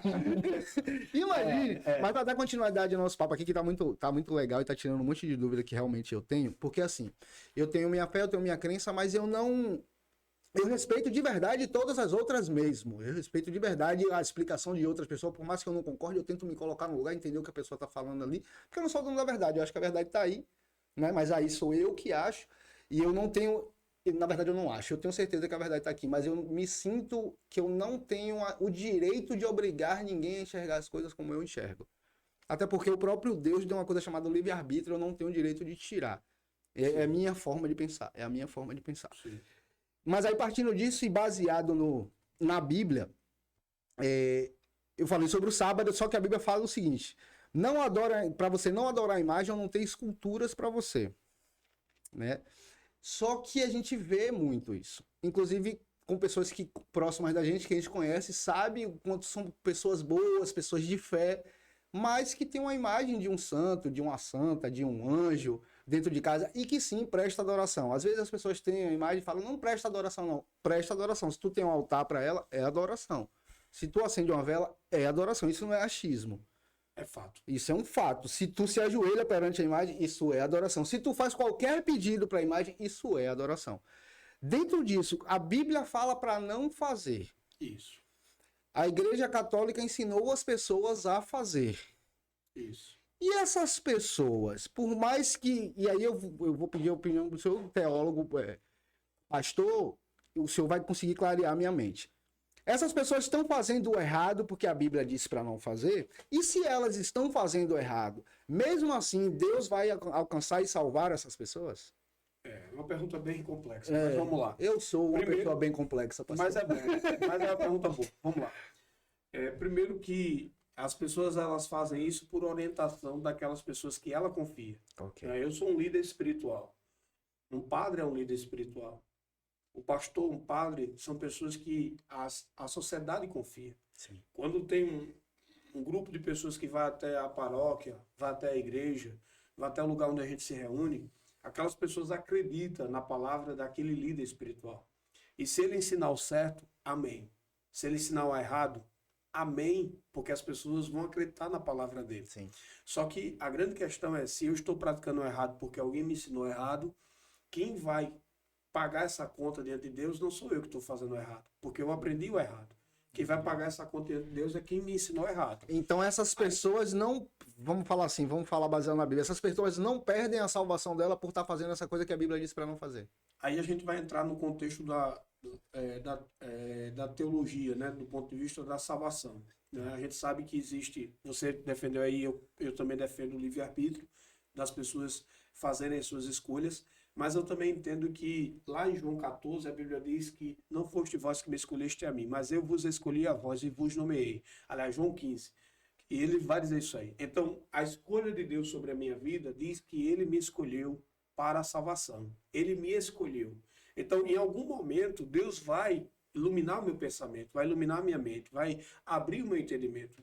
Hoje nós temos muitos irmãos católicos que não têm mais imagem de escultura dentro da sua casa. Entendi. Não conservam mais nenhum ídolo dentro de casa, nenhuma imagem. Eles vão à missa, vão às suas reuniões e fazem as suas orações diretamente a Deus. Sim. Não pede mais ao intercessor. Sim. Porque eles aprenderam na Bíblia mesmo, né? Independentemente de ser a Bíblia católica ou a Bíblia do evangélico, ou protestante ou católico, ele aprendeu na Bíblia que não terás diante de ti nenhuma imagem de escultura. Não adorarás outro Deus além do Senhor vosso Deus. Né?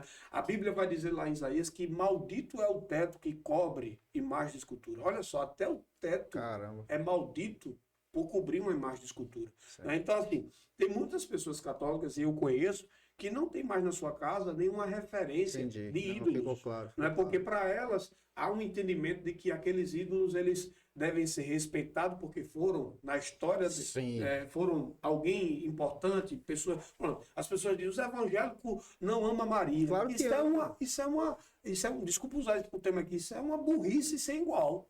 Porque ao contrário, nós temos um sentimento de gratidão eterno à nossa irmã Maria. Por quê? Porque ela se deixou ser usada, ela se doou para ser aquela que geraria o Salvador. Ela sofreu acusação, ela quase que perdeu o noivado, porque ela chegou grávida dentro do noivo. Me diga aí, meu irmão. Com certeza. Se tu tá namorando com alguém e essa pessoa engravida e você sabe que não é seu. Se coloca no lugar de José. Eu tô grávida do filho de Deus, José vai dizer, eu sou otário. Eu sou otário. Tá grávida do filho de Deus. Quem é que tá pegando você, Maria? Claro. Fale logo aí. Claro. Tá entendendo? E Agora, ela Maria teve submete escolha, a pastor? tudo isso. Ela se colocou à disposição. Quando o anjo chega pra ela e Quando fala, o anjo você vai ter você vai dar a luz ao filho Olha de Deus, só. né? Maria, ela cresce num contexto judaico. Tá. Maria era judia e como judia, ela temia Deus. E como judia, ela conhecia a lei de Deus. E como judia, ela também esperava o Salvador. Como judia, ela também esperava aquele que haveria de redimir Israel. Quando ela recebe a visita do anjo, ela não tem noção do que o anjo vai dizer. Mas ela treme quando o anjo diz, agraciada és tu entre as mulheres. Entendi. Porque a mensagem do anjo para Maria foi uma mensagem que abalou a estrutura de Maria. Sim. Mas Jesus, ou melhor, o anjo que trouxe a mensagem a Maria, deixou claro para ela que ela geraria o Salvador.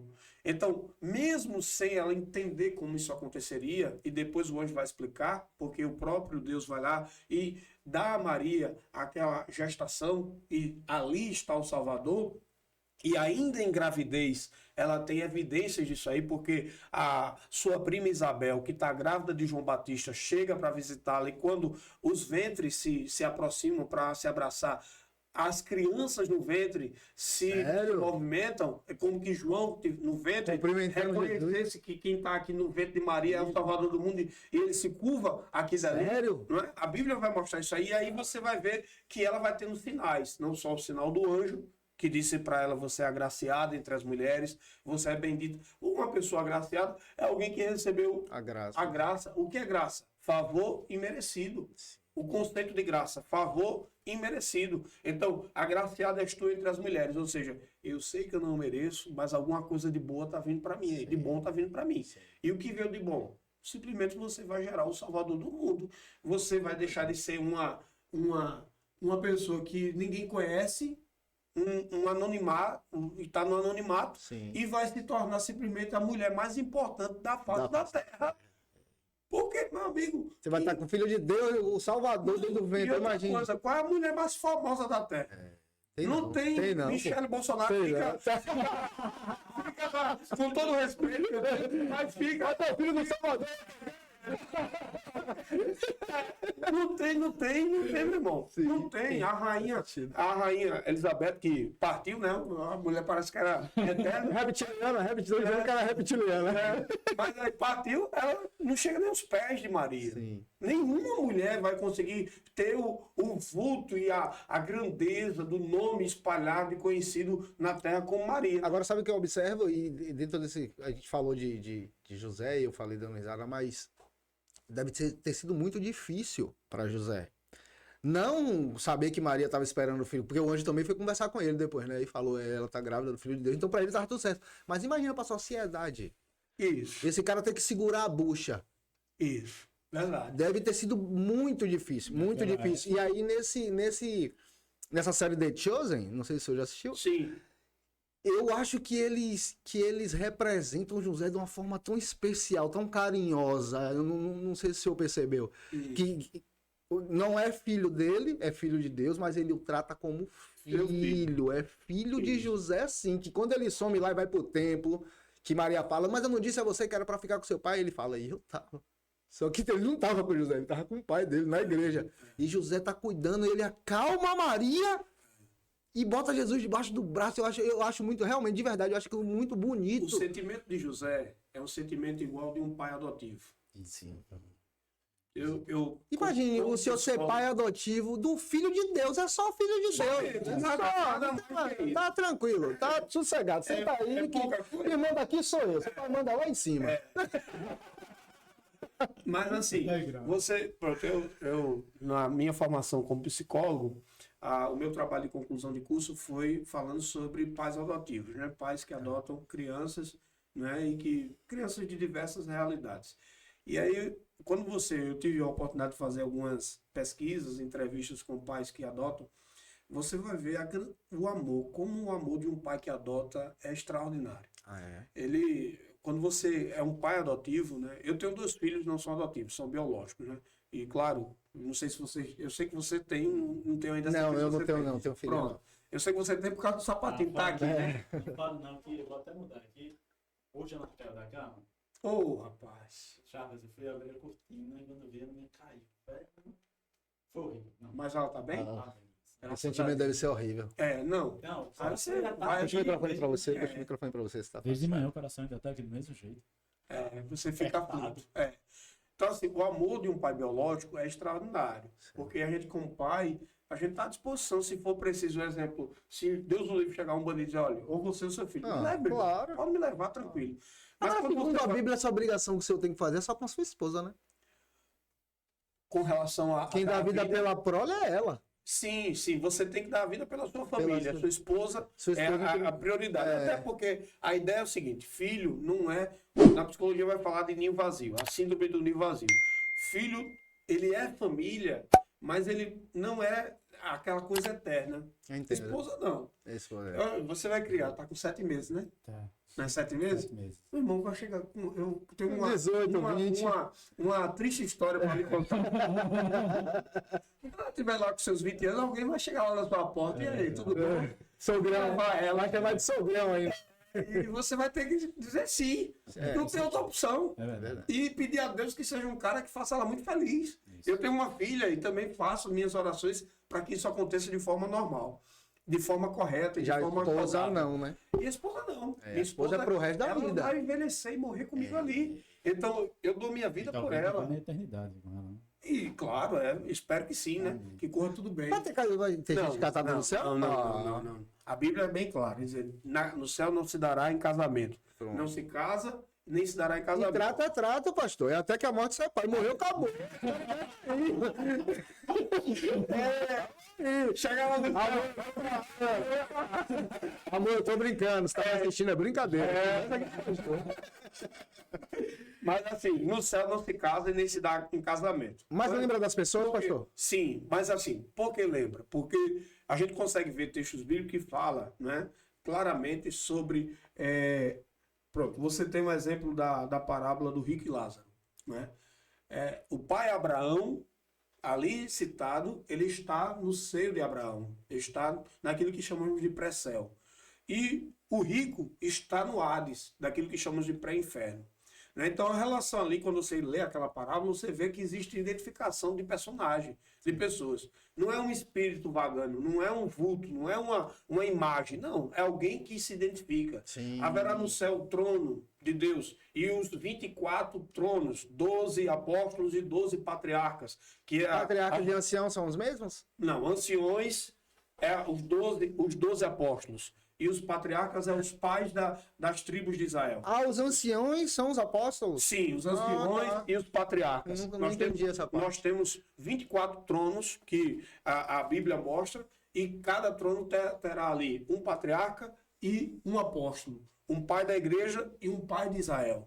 Porque são 12 tribos, 12. das 12 tribos nasce Israel. Sim, Né? é. E quem são esses 12? Os pais das 12 tribos são os filhos de Jacó, Sim. que são bisnetos de Abraão. Entendeu? Então, assim, lá no céu, o trono de cada um está reservado. Por quê? Essa seletividade, dar trono a essas pessoas? Elas são pessoas chaves na vida de Israel, que é naturalmente uma referência aqui na terra sobre a glória de Deus, porque Deus se manifestou a Abraão e através de Abraão Deus abençoou as famílias da terra. Entendi. A Bíblia diz: abençoarei os que te abençoarem e amaldiçoarei os que te amaldiçoarem, e em ti serão benditas todas as famílias da terra. Então, a partir de Abraão, nós temos ali a descendência de Abraão. Deus faz uma aliança com Jacó, que é Israel, né? Quando Jacó está lá no Vale de Jaboque e ele tem uma guerra, ele briga ali com Deus, não é uma briga literal, mas é uma briga que ele está ali, Deus dizendo: olha, me larga, está amanhecendo o dia, o anjo pedindo para sair, e ele ali está ali persistindo: não vá antes que me abençoe. Então, Com o anjo, né? Já faz a pergunta sobre ele. e naquele contexto ali, a Bíblia diz que Deus abençoa Jacó, transformando o nome dele agora, porque ele carregava um nome que trazia uma maldição, né? Porque Jacó é usurpador, é ladrão, né? Então, ele transforma o nome de Jacó em Israel, e a partir de Israel, que é Jacó, que torna-se Israel, esse homem tem 12 filhos, e esses 12 filhos serão as 12 tribos de Israel. Entendi. Então, esses filhos têm trono no céu por simplesmente uma aliança que Deus faz Entendi. com o seu povo. E por que os 12 apóstolos ter 12 tronos? Você já pensou? Hoje o cristianismo ele está ele está muito vulnerável. A gente até brinca quando conversa entre a gente assim, dizendo: tem muito cristão Nutella, que não sabe o que é sofrimento. Sim. Não sabe o que é sofrimento. Acha que uma dor na unha, meu Deus está fazendo eu sofrer demais, uma dor na unha. Meu irmão, os cristãos, os apóstolos lá, Estevão foi apedrejado, meu irmão. Pedro foi crucificado, cabeça para baixo. Outros foram degolados, outros foram levados para caldeirão, fervendo, joga dentro do caldeirão para cozinhar como se fosse um bicho. Entendeu? Então, assim, aonde é que nós temos uma crueldade a esse nível? E outra coisa, Deus, o próprio Cristo... Onde temos, hoje tem. Não, hoje de fato. E eu quero corrigir. Temos uma crueldade lá no Hamas, né? Está acontecendo a preço de hoje, né? É uma crueldade de criança sendo colocada no forno para ser assada, enquanto o terrorista está lá violentando a mãe da criança e o pai vendo, e depois mata o pai e o filho lá no forno sendo assado. Isso é uma cena de terror. Não tem nem como definir uma palavra para essa cena. Sim. Mas é algo terrível. Todavia, o Senhor chamou aqueles homens. E é aquela coisa, Jesus não deve nada a ninguém, meu irmão. Jesus não deve nada a ninguém. Se ele lhe chamar e você dizer sim, pronto. Tem gente que diz assim: rapaz, eu trabalho para o melhor patrão do mundo. O meu patrão é bom demais. Né? A gente teve aí, acho que foi Ratinho que disse: olha, terminou a minha plantação agora, eu peguei 20% daquele planta soja, eu peguei 20% da minha plantação e dei tudinho pro meu funcionário.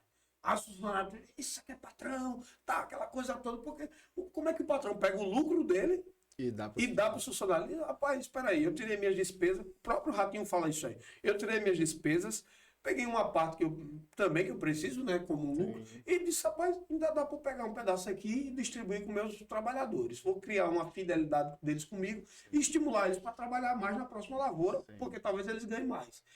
E foi o que ele fez. Sim. Pegou uma parte do lucro dele, que ele não tinha nenhuma obrigação, salário em dia, tudo em dia com os funcionários, pegou uma parte do lucro dele e falou: isso aqui é de vocês.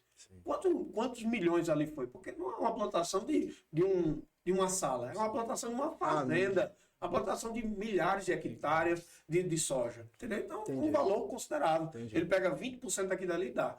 Beleza. Então, assim, é um patrão que todo mundo diz: rapaz, que orgulho trabalhar para esse patrão. É um patrão que me orgulha. Vale a pena trabalhar nessa empresa, vale a pena trabalhar com esse patrão. Porque é um cara que não tem ambição e divide os lucros com a gente. Sim. Beleza. Parabéns. Ratinho está certíssimo. Espero que estimule outros empresários a fazerem igual ou melhor. Mas aí, vamos para Cristo. Cristo, meu irmão, é um patrão por excelência.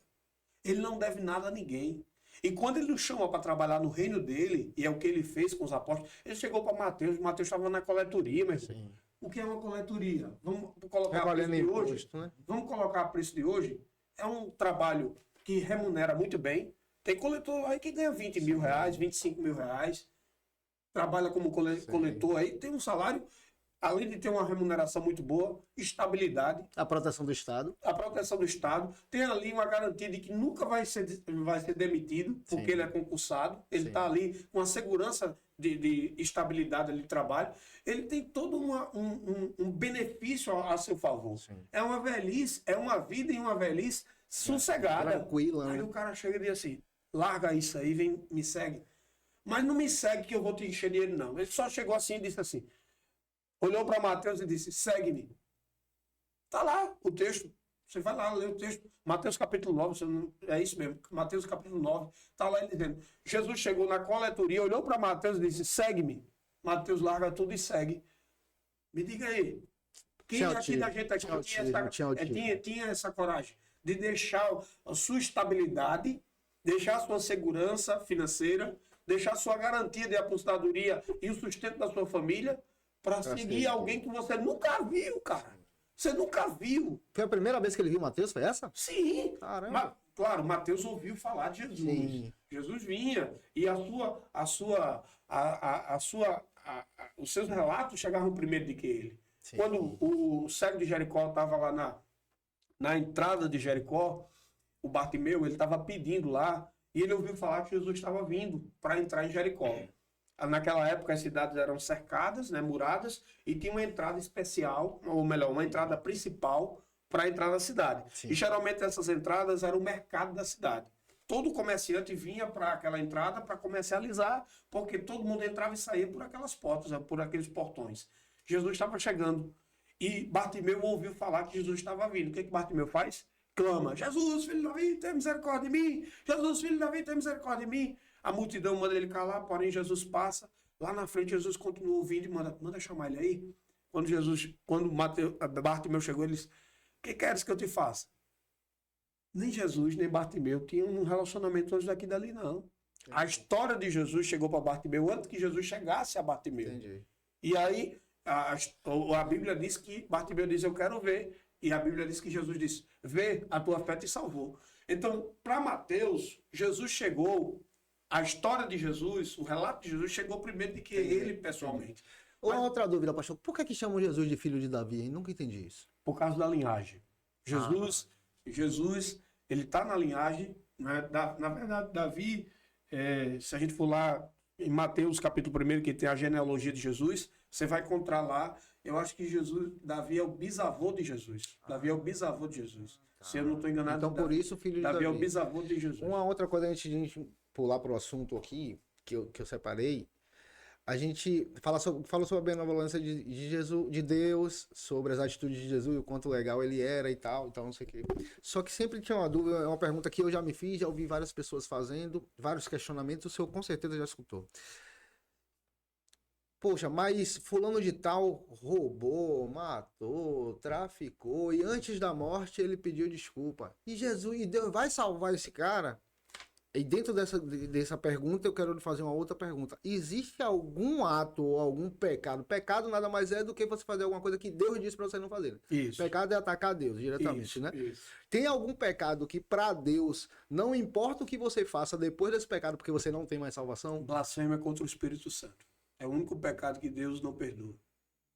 Se blasfemar contra o Espírito Santo, não adianta Não tem pedir perdão. desculpa, porque É a não Bíblia vai que lhe diz. perdoar. Qualquer outro pecado Deus perdoa. Adultério, morte. A mulher que foi pega no ato do adultério, a lei determinava que matasse. Sim. Os homens, os anciões da época pegaram a mulher e levaram até Jesus. O que Jesus disse? Que não tiver pecado, joga a primeira pedra. Isso. Todo mundo foi embora, que todo mundo era pecador. Sim. O único que podia matar aquela mulher era Jesus. E Jesus ele disse, olha, perdoou. vai em paz. Não peques mais. Vai em Sim. paz. Teus pecados estão perdoados. Então, Jesus perdoa todos os pecados, exceto a blasfêmia contra o Espírito Me Santo. dá um exemplo de blasfêmia contra o Espírito Santo, para que Vamos fique lá. claro. Eu sou cristão, eu temo ao Senhor, amo ao Senhor, sou, vamos lá, uma teoria pentecostal, sou batizado com o Espírito Santo. O batismo com o Espírito Santo nada mais é do que você receber o Espírito Santo. Aquilo que está lá em Atos 2, quando os discípulos foram cheios do Espírito Santo. Né? Você recebeu ali, o Espírito Santo habita em você. Beleza, aí eu tenho tudo isso aí, eu vivo isso aí. Tá. Aí chega um momento que eu digo, isso é tudo mentira. Eu não tenho, ele não existe, eu desconheço ele, nunca tive nenhum tipo de relacionamento com ele, porque quem tem o Espírito Você Santo... mente, né? É diferente de apostasia. Apostasia é abandonar a fé, né? Sim, a E blasfêmia é você desdizer o que ele diz. desfazer o que ele fez em você. Você querer desfazer, como que ele não existisse. Como ele fosse simplesmente uma invenção da minha mente, como eu tivesse entrado em uma esquizofrenia, em alguma coisa que criasse aquilo ali. Então, quando alguém fala, Deus é só um personagem histórico, ele nunca existiu, isso é blasfêmia contra o Espírito. Eu não digo que é blasfêmia se esse alguém nunca teve uma presença do Espírito Santo. Mas quando eu pego alguém que já bebeu dessa água, quando eu pego alguém que já provou e viveu essa intimidade, e essa pessoa simplesmente rasga tudo que disse, tudo que viveu, e agora vai fazer tudo o contrário, e simplesmente, quando outra pessoa chega para ele e diz, ó, acho que a gente estava conversando ali antes de vir para cá, e você falou de alguém que disse, ó, não vem, ou foi você, não lembro, não vem falar para mim sobre Jesus, não, porque eu já vivi isso aí. Eu já passei muito. Não sei se foi nessa nossa conversa aqui, mas eu acho que foi. Estou trocando aqui, mas alguém já chegou para uma pessoa e foi pregar para essa pessoa. E disse: ó, eu passei 20 anos da minha vida na igreja. Eu já sei de tudo de igreja. Sim. E esse negócio do Espírito Santo, esse negócio de igreja, esse negócio de Jesus, esse negócio de Deus, eu conheço muito bem. Não vem pregar para mim, não, porque na verdade eu não creio em nada disso. Isso aí para mim é invenção. Isso aí para mim é cuspir naquilo que você crê. Esse aí não tem alcança o perdão. Segundo a Bíblia, ele não tem perdão. Entendi. Ele não tem perdão. Eu queria fazer uma pergunta antes de a gente passar para o próximo assunto, dentro disso do batismo do Espírito Santo. Eu acho que o senhor já percebeu que eu sou um cara extremamente curioso. Isso é bom. Sobre... Para essa sua profissão aqui, Sim, é ideal. Eu sou extremamente curioso, eu tenho o meu jeito peculiar de falar, eu falo a mesma coisa que as pessoas dizem de uma forma diferente. Batismo no Espírito Santo. Eu vou pedir desculpa antes de fazer a pergunta. Desculpa pela minha ignorância. Mas aquele de Arabaçuba, Araçuba, todo mundo fala a mesma coisa, pastor? Vamos lá. Uma vez eu estava na igreja com a minha esposa, só para contextualizar. A gente estava na igreja ano passado e aí começou um pregador que ele tinha ido de Belo Horizonte, eu estava no interior de Minas, ele foi no Belo Horizonte. Só que ele falava assim, hoje eu vou dizer Araçabaçu, eu dizia, meu Deus, nem eu entendo, nem Deus entende, porque o anjo deve estar olhando para a cara do outro dizendo, você fala assim, eu não falo assim, não tô entendendo o que ele está dizendo. Você tá entendendo? Não, claro que é só meu jeito de falar, esse é o meu jeito de falar, mas é porque, tipo assim... Eu tô entendendo suas colocações. Não que eu não acredite, não é isso. Mas todo mundo que tá fazendo aquilo tá realmente no espírito, porque fica repetindo sempre a mesma frase, pastor. É uma frase que eu não entendo, mas a palavra, se falar Araçabaçu, eu sei que é Araçabaçu, que eu não sei o que é. Mas eu sei que é Araçabaçu, entendeu? É verdade, não é verdade, é fingimento. Vamos primeiro dizer o que é certo, para depois a gente falar do que é errado. Tá certo. O que é certo? Quando a gente falar em Atos 2, a gente vai ter a descida do Espírito Santo. O Pentecostes é uma festa típica judaica. É uma festa que celebra a colheita. Todo ano os judeus se reuniam para celebrar um ano de produtividade, de bênçãos da parte de Deus, e o próprio Deus estabeleceu, porque o nosso Deus é um Deus festejo. Sim. Ele gosta de festa. Eu sei. E aí é bom você já ir aprendendo a gostar de festa também, porque se você não gosta de festa, você não pode ir pro céu, porque você vai fazer o que no céu? No céu é só festa. Não gosta de festa? Que eu não sou fã de festa não, mas na presença do Senhor, claro. Não gosta de festa, não. Rapaz, então você um ponto fora da curva. Eu acho que eu sou a curva, o ponto tá lá embaixo. Mas vamos lá. Então o que acontece? A festa da colheita, que é chamada de festa de Pentecostes, é celebrada todo ano. Naquela ocasião, em Atos 2, os judeus que estavam espalhados no mundo da época, de Roma, da Líbia, da Mesopotâmia, de tantos países existentes da época, né? Claro que o mundo atual não era o mundo daquela época, Sim, né? sim. Não se tinha ainda descoberto muitos continentes ainda não. O mundo bíblico é o mundo do Oriente Médio. É aquele mundo que tem ali o norte da África, que é Egito, alguma coisa ali, tal, e a parte do Oriente Médio, né? Então o que acontece? parte dos judeus que estavam espalhados no mundo da época, vieram como parte de um rito religioso. Vamos a Jerusalém para celebrar o ano da colheita. Festa de Pentecostes. Pronto, beleza. O ano da colheita é o chamado jubileu, é? O ano do jubileu lá? Sim. Tá. Aí então eles vêm até para o Pentecostes para celebrar. Chegando lá, quem está lá no templo? Quem está lá no templo é os discípulos que receberam a ordem de Jesus. Jesus tinha acabado de subir ao céu e só ficar em Jerusalém até que do alto seja revestido de poder. Esse poder é o Espírito Santo. Entendi. E aí, quando o Espírito Santo de Deus vem, havia 120 pessoas aproximadamente lá no templo. Além dos 12, tinha mais um grupo lá. E a Bíblia diz que o Espírito Santo desceu e tomou aquele templo, tomou aquele lugar, um vento muito forte, e havia línguas repartidas como que de fogo. Está lá em Atos 2, sobre a cabeça de cada um. E começaram a falar línguas que os judeus não conheciam. Porém, quem estava lá tinha entendimento. Consegui entender. Ou seja, um romano, alguém que mora na Líbia, né? Não sei, um libanês, né? Um romano, um libanês, alguém do Egito, né? Entendendo na sua língua natural, na sua língua matre, na sua língua mãe. Ele falava, os apóstolos falavam em língua estranha, mas ele entendia na língua dele. Na sua língua. Entendi. O que era estranho era para os judeus ouvir aquelas línguas que eles não entendiam. Entendi. Por exemplo, eu estou falando aqui... Faz muito mais sentido. Mas assim, eu não estou falando... eu nem sei falar assim como tu falou, Labaxai. Labassuri, eu falei. Pronto. Tá. Só que, na verdade, lá em Atos 2, o falar era uma língua como, pronto, eu sou brasileiro, falo português, mas agora eu vou começar a falar em Aramaico. aramaico. Mas eu entendia o português. Não, você que é exemplo, eu sou brasileiro, falo português, e você que é de Roma, eu não sei qual é a língua de Roma, não sei se é italiano, eu acho que deve ser italiano, né? Itália, Roma, Pronto, vamos lá. O italiano, aí você entendendo, quando eu começasse a falar labaxar, esse negócio que você falou, sai para você como em italiano. Ah, entendi. Entendeu? Então, o que era estranho... Porque se ficar pra mim assim, labaxar, eu falo levante. Mas aí, para quem está ouvindo que é judeu, está Entendi. ouvindo como se fosse uma língua estranha. Entendi. Porque, por exemplo, eu não sou fluente em inglês. Aí você começa a falar em inglês comigo. Para mim, essa língua é o quê? Estranha. Porque eu não entendo. Você vai falar aqui 10 minutos e eu vou ficar com cara de paisagem olhando para você sem saber o que você está falando. Entendi. Então, basicamente é isso. Agora, só que a gente tem um outro detalhe. Qual? Lá em 1 Coríntios, capítulo 12, existem os dons.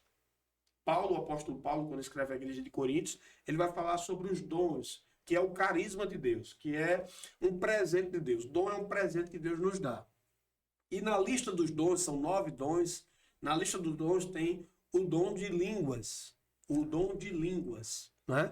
Então, esse dom de línguas já é algo específico, diferente do batismo com o Espírito Santo. Tá. O batismo com o Espírito Santo é receber o Espírito, e na ocasião de Atos 2, que foi a festa de Pentecostes, o que temos ali é a pregação do Evangelho para várias nações. Havia ali quase 20 nações ali representadas pelos seus povos, né, que temiam ao Deus de Abraão, de Isaac e Jacó e que iam até Jerusalém para receber a bênção a partir da festa de Pentecostes. Então, os 120 que foram cheios do Espírito Santo receberam a autoridade para falar com aquelas pessoas na língua delas, que para o judeu era uma língua estranha. Já em Coríntios 12, 1 Coríntios 12, o que temos ali é Paulo dizendo que o Espírito Santo, que o próprio Cristo vai nos dar dons. O dom da fé, o dom de curar, o dom das maravilhas, o dom da ciência, o dom da palavra. Aí, um dos dons que ali é proferido é o dom de línguas estranhas. Aí já é uma outra coisa, que é diferente do batismo. Entendi. E aí, o que acontece? Qual a funcionalidade desse dom? Ela tem uma funcionalidade para alimentar a minha alma. Ela não tem uma funcionalidade para alimentar a sua. Tem nada a ver, entendeu ou não? Não. Entendi. Ela alimenta a minha. Entendi. Qual é o grande problema desses ambientes pentecostais que você foi lá e vê, rapaz, fulano, não estou entendendo nada. É porque o próprio Paulo vai lá advertir e dizer, olha, se alguém falar em línguas estranhas diante das pessoas, que haja alguém que tenha o dom de interpretar, porque tem lá o dom de interpretar línguas. Porque se não tiver, que aquela pessoa se cale. Por que se cale? Porque se ela está fazendo uso da palavra, ela está lá pregando, está na homilia, está ministrando lá a palavra, e ela fica lá, uma palavra em português e 10 em lá baixar, Levante. qual é o nível de entendimento que você vai ter no final daquela ministração? Nenhum, zero. Zero. Entendeu? Entendeu? Se não tiver uma pessoa que tem o dom de interpretar línguas, Paulo vai lá e adverte. Não Que se faça. cale. Que se cale. Porque quem fala em línguas alimenta o espírito, mas a consciência fica empobrecida. Entendi. Porque não entende nada. O meu espírito é fortalecido, mas a minha consciência fica pobre, porque não compreende Não o que está passou sendo nada. dito. Até Entendi. para mim, produção, disparar aqui, tem um dom de línguas, começa a falar línguas estranhas, o meu entendimento, o que eu estou dizendo?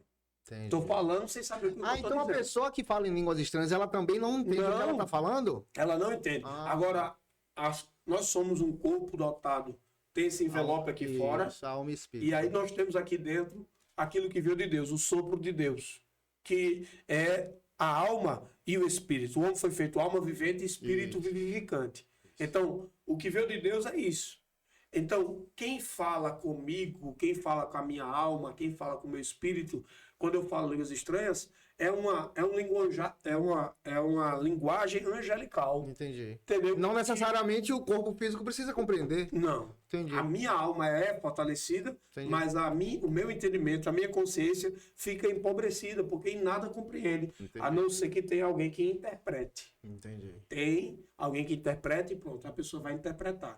E aí tem o dom de profecia, que já é um dom diferente do dom de falar línguas e interpretar línguas. Alguém que tem o dom de profecia, alguém que tem uma mensagem de Deus para lhe dar. Que chega e diz, ó, Deus mandou lhe dizer isso, isso, isso e isso. Pronto, é um profeta de Deus para a sua vida. Entendi. Entendeu? A conversa rica é boa demais, né? A conversa tá muito interessante. Você que tá em casa, não esqueça de se inscrever no canal. Se você não é inscrito, já dá uma olhadinha aí. Já clica no sininho também, porque toda terça e quinta tem vídeo novo para você ser notificado. Pontos para conversar, eu queria falar sobre Israel e Hamas. Desculpa, eu vou dar uma tossida aqui, vou ter que regravar. Eu comi, depois eu corto. Deu uma cansadinha, viu, pai? Comi 4 coxinhas. E dois eu Comi 4. Tá o procurando. adolescente é outro aqui. Não tô fazendo, não. Agora eu quero voltar pra academia, mas já faz um tempo que eu não faço. Eu faço, todo dia. De manhã eu faço funcional e de tarde eu dou Uma corridinha? É 3 bom. km de corrida e de manhã funciona uma hora de Antes de funcional. beber, eu andava de bike. É bom, é bom. Hã? Antes de beber, eu andava de bike. Mas assim, Agora minha física é em casa. mas pratica atividade física. Tem que Porque, ter, né? você tá sentado e cansado. É. Isso não é um bom sinal, não. Daí pra morrer falta pouco. Não, né? não tem. Dando continuidade aqui, a gente ainda tinha uns assuntos pra conversar hoje, Daniel. Mas como a gente já levou, já tem mais ou menos 2 horas aqui gravando, vamos separar os vídeos, Sim. que aí vamos marcar pra gente gravar novamente e falar só sobre Israel contra o Hamas. Porque também é bíblico, né? E provavelmente o senhor deve ter muita coisa pra falar sobre esse assunto aí. Sim, vamos ter oportunidade. Então vamos marcar um próximo vídeo na semana que vem ou na próxima e a gente dá continuidade nesse assunto. Eu queria te agradecer a sua presença aqui, foi muito valorosa, foi muito legal conversar com o senhor. Eu espero que tenha sido legal pro senhor também, essa conversa. Eu que agradeço a oportunidade de estar com vocês, certo? Para mim é um privilégio e uma honra também, né? Amém. Me sinto muito feliz em poder contribuir com esse projeto e faço votos de que o projeto seja exitoso, né? Que cada dia ele cresça, né? E vocês alcancem o objetivo que eu acredito que é alcançar o maior número possível de pessoas, né? Participando, Exatamente. interagindo, né? Exatamente. E tendo essa oportunidade, esse feedback com seus ouvintes, né? E a gente poder contribuir. Eu me senti muito honrado pelo convite, me senti muito à vontade aqui com vocês. Legal. O tempo passou que eu nem vi, né? Quando o assunto é bom, a gente não percebe, não, é né? isso. Então, assim, estou à disposição. Quando quiser que a gente esteja aqui, eu estarei à disposição. E vamos marcar o mais rápido possível, né? Porque esse assunto, Hamas e Israel, é um assunto que não é só uma questão de uma guerra pela guerra. Existe um contexto, um histórico, um fundo bíblico, né? Um contexto bíblico desse assunto, e que seria muito bom que quem está lá do outro lado ali poder entender um pouco mais, que Legal. é muito mais do que apenas um grupo que infelizmente tem feito atrocidades, né? contra uma nação, mas é algo que tem ali um fundo bíblico que a gente Ok. precisa entender. Legal, então vamos marcar o mais rápido possível, vamos continuar essa conversa, porque foi muito massa. Eu tenho absoluta certeza que foi muito enriquecedor para quem está assistindo a gente, Espero que sim. toda essa conversa, então vamos continuar assim. Mais uma vez agradecer pela sua paciência aqui com a gente. Conversando, agradecer ao meu parceiro de mesa também, Osmar, valeu, o papo foi muito massa. E é isso. Então, senhoras e senhores, Daniel Evangelista, pastor e psicólogo. Obrigado, Daniel. Obrigado também. Foi um prazer, Osmar, um prazer. A gente tá junto nessa parceria. E vamos lá, vamos ter uma próxima oportunidade. Vambora. E você que está em casa, é isso aí. Jesus te abençoe e até o próximo vídeo. Tchau.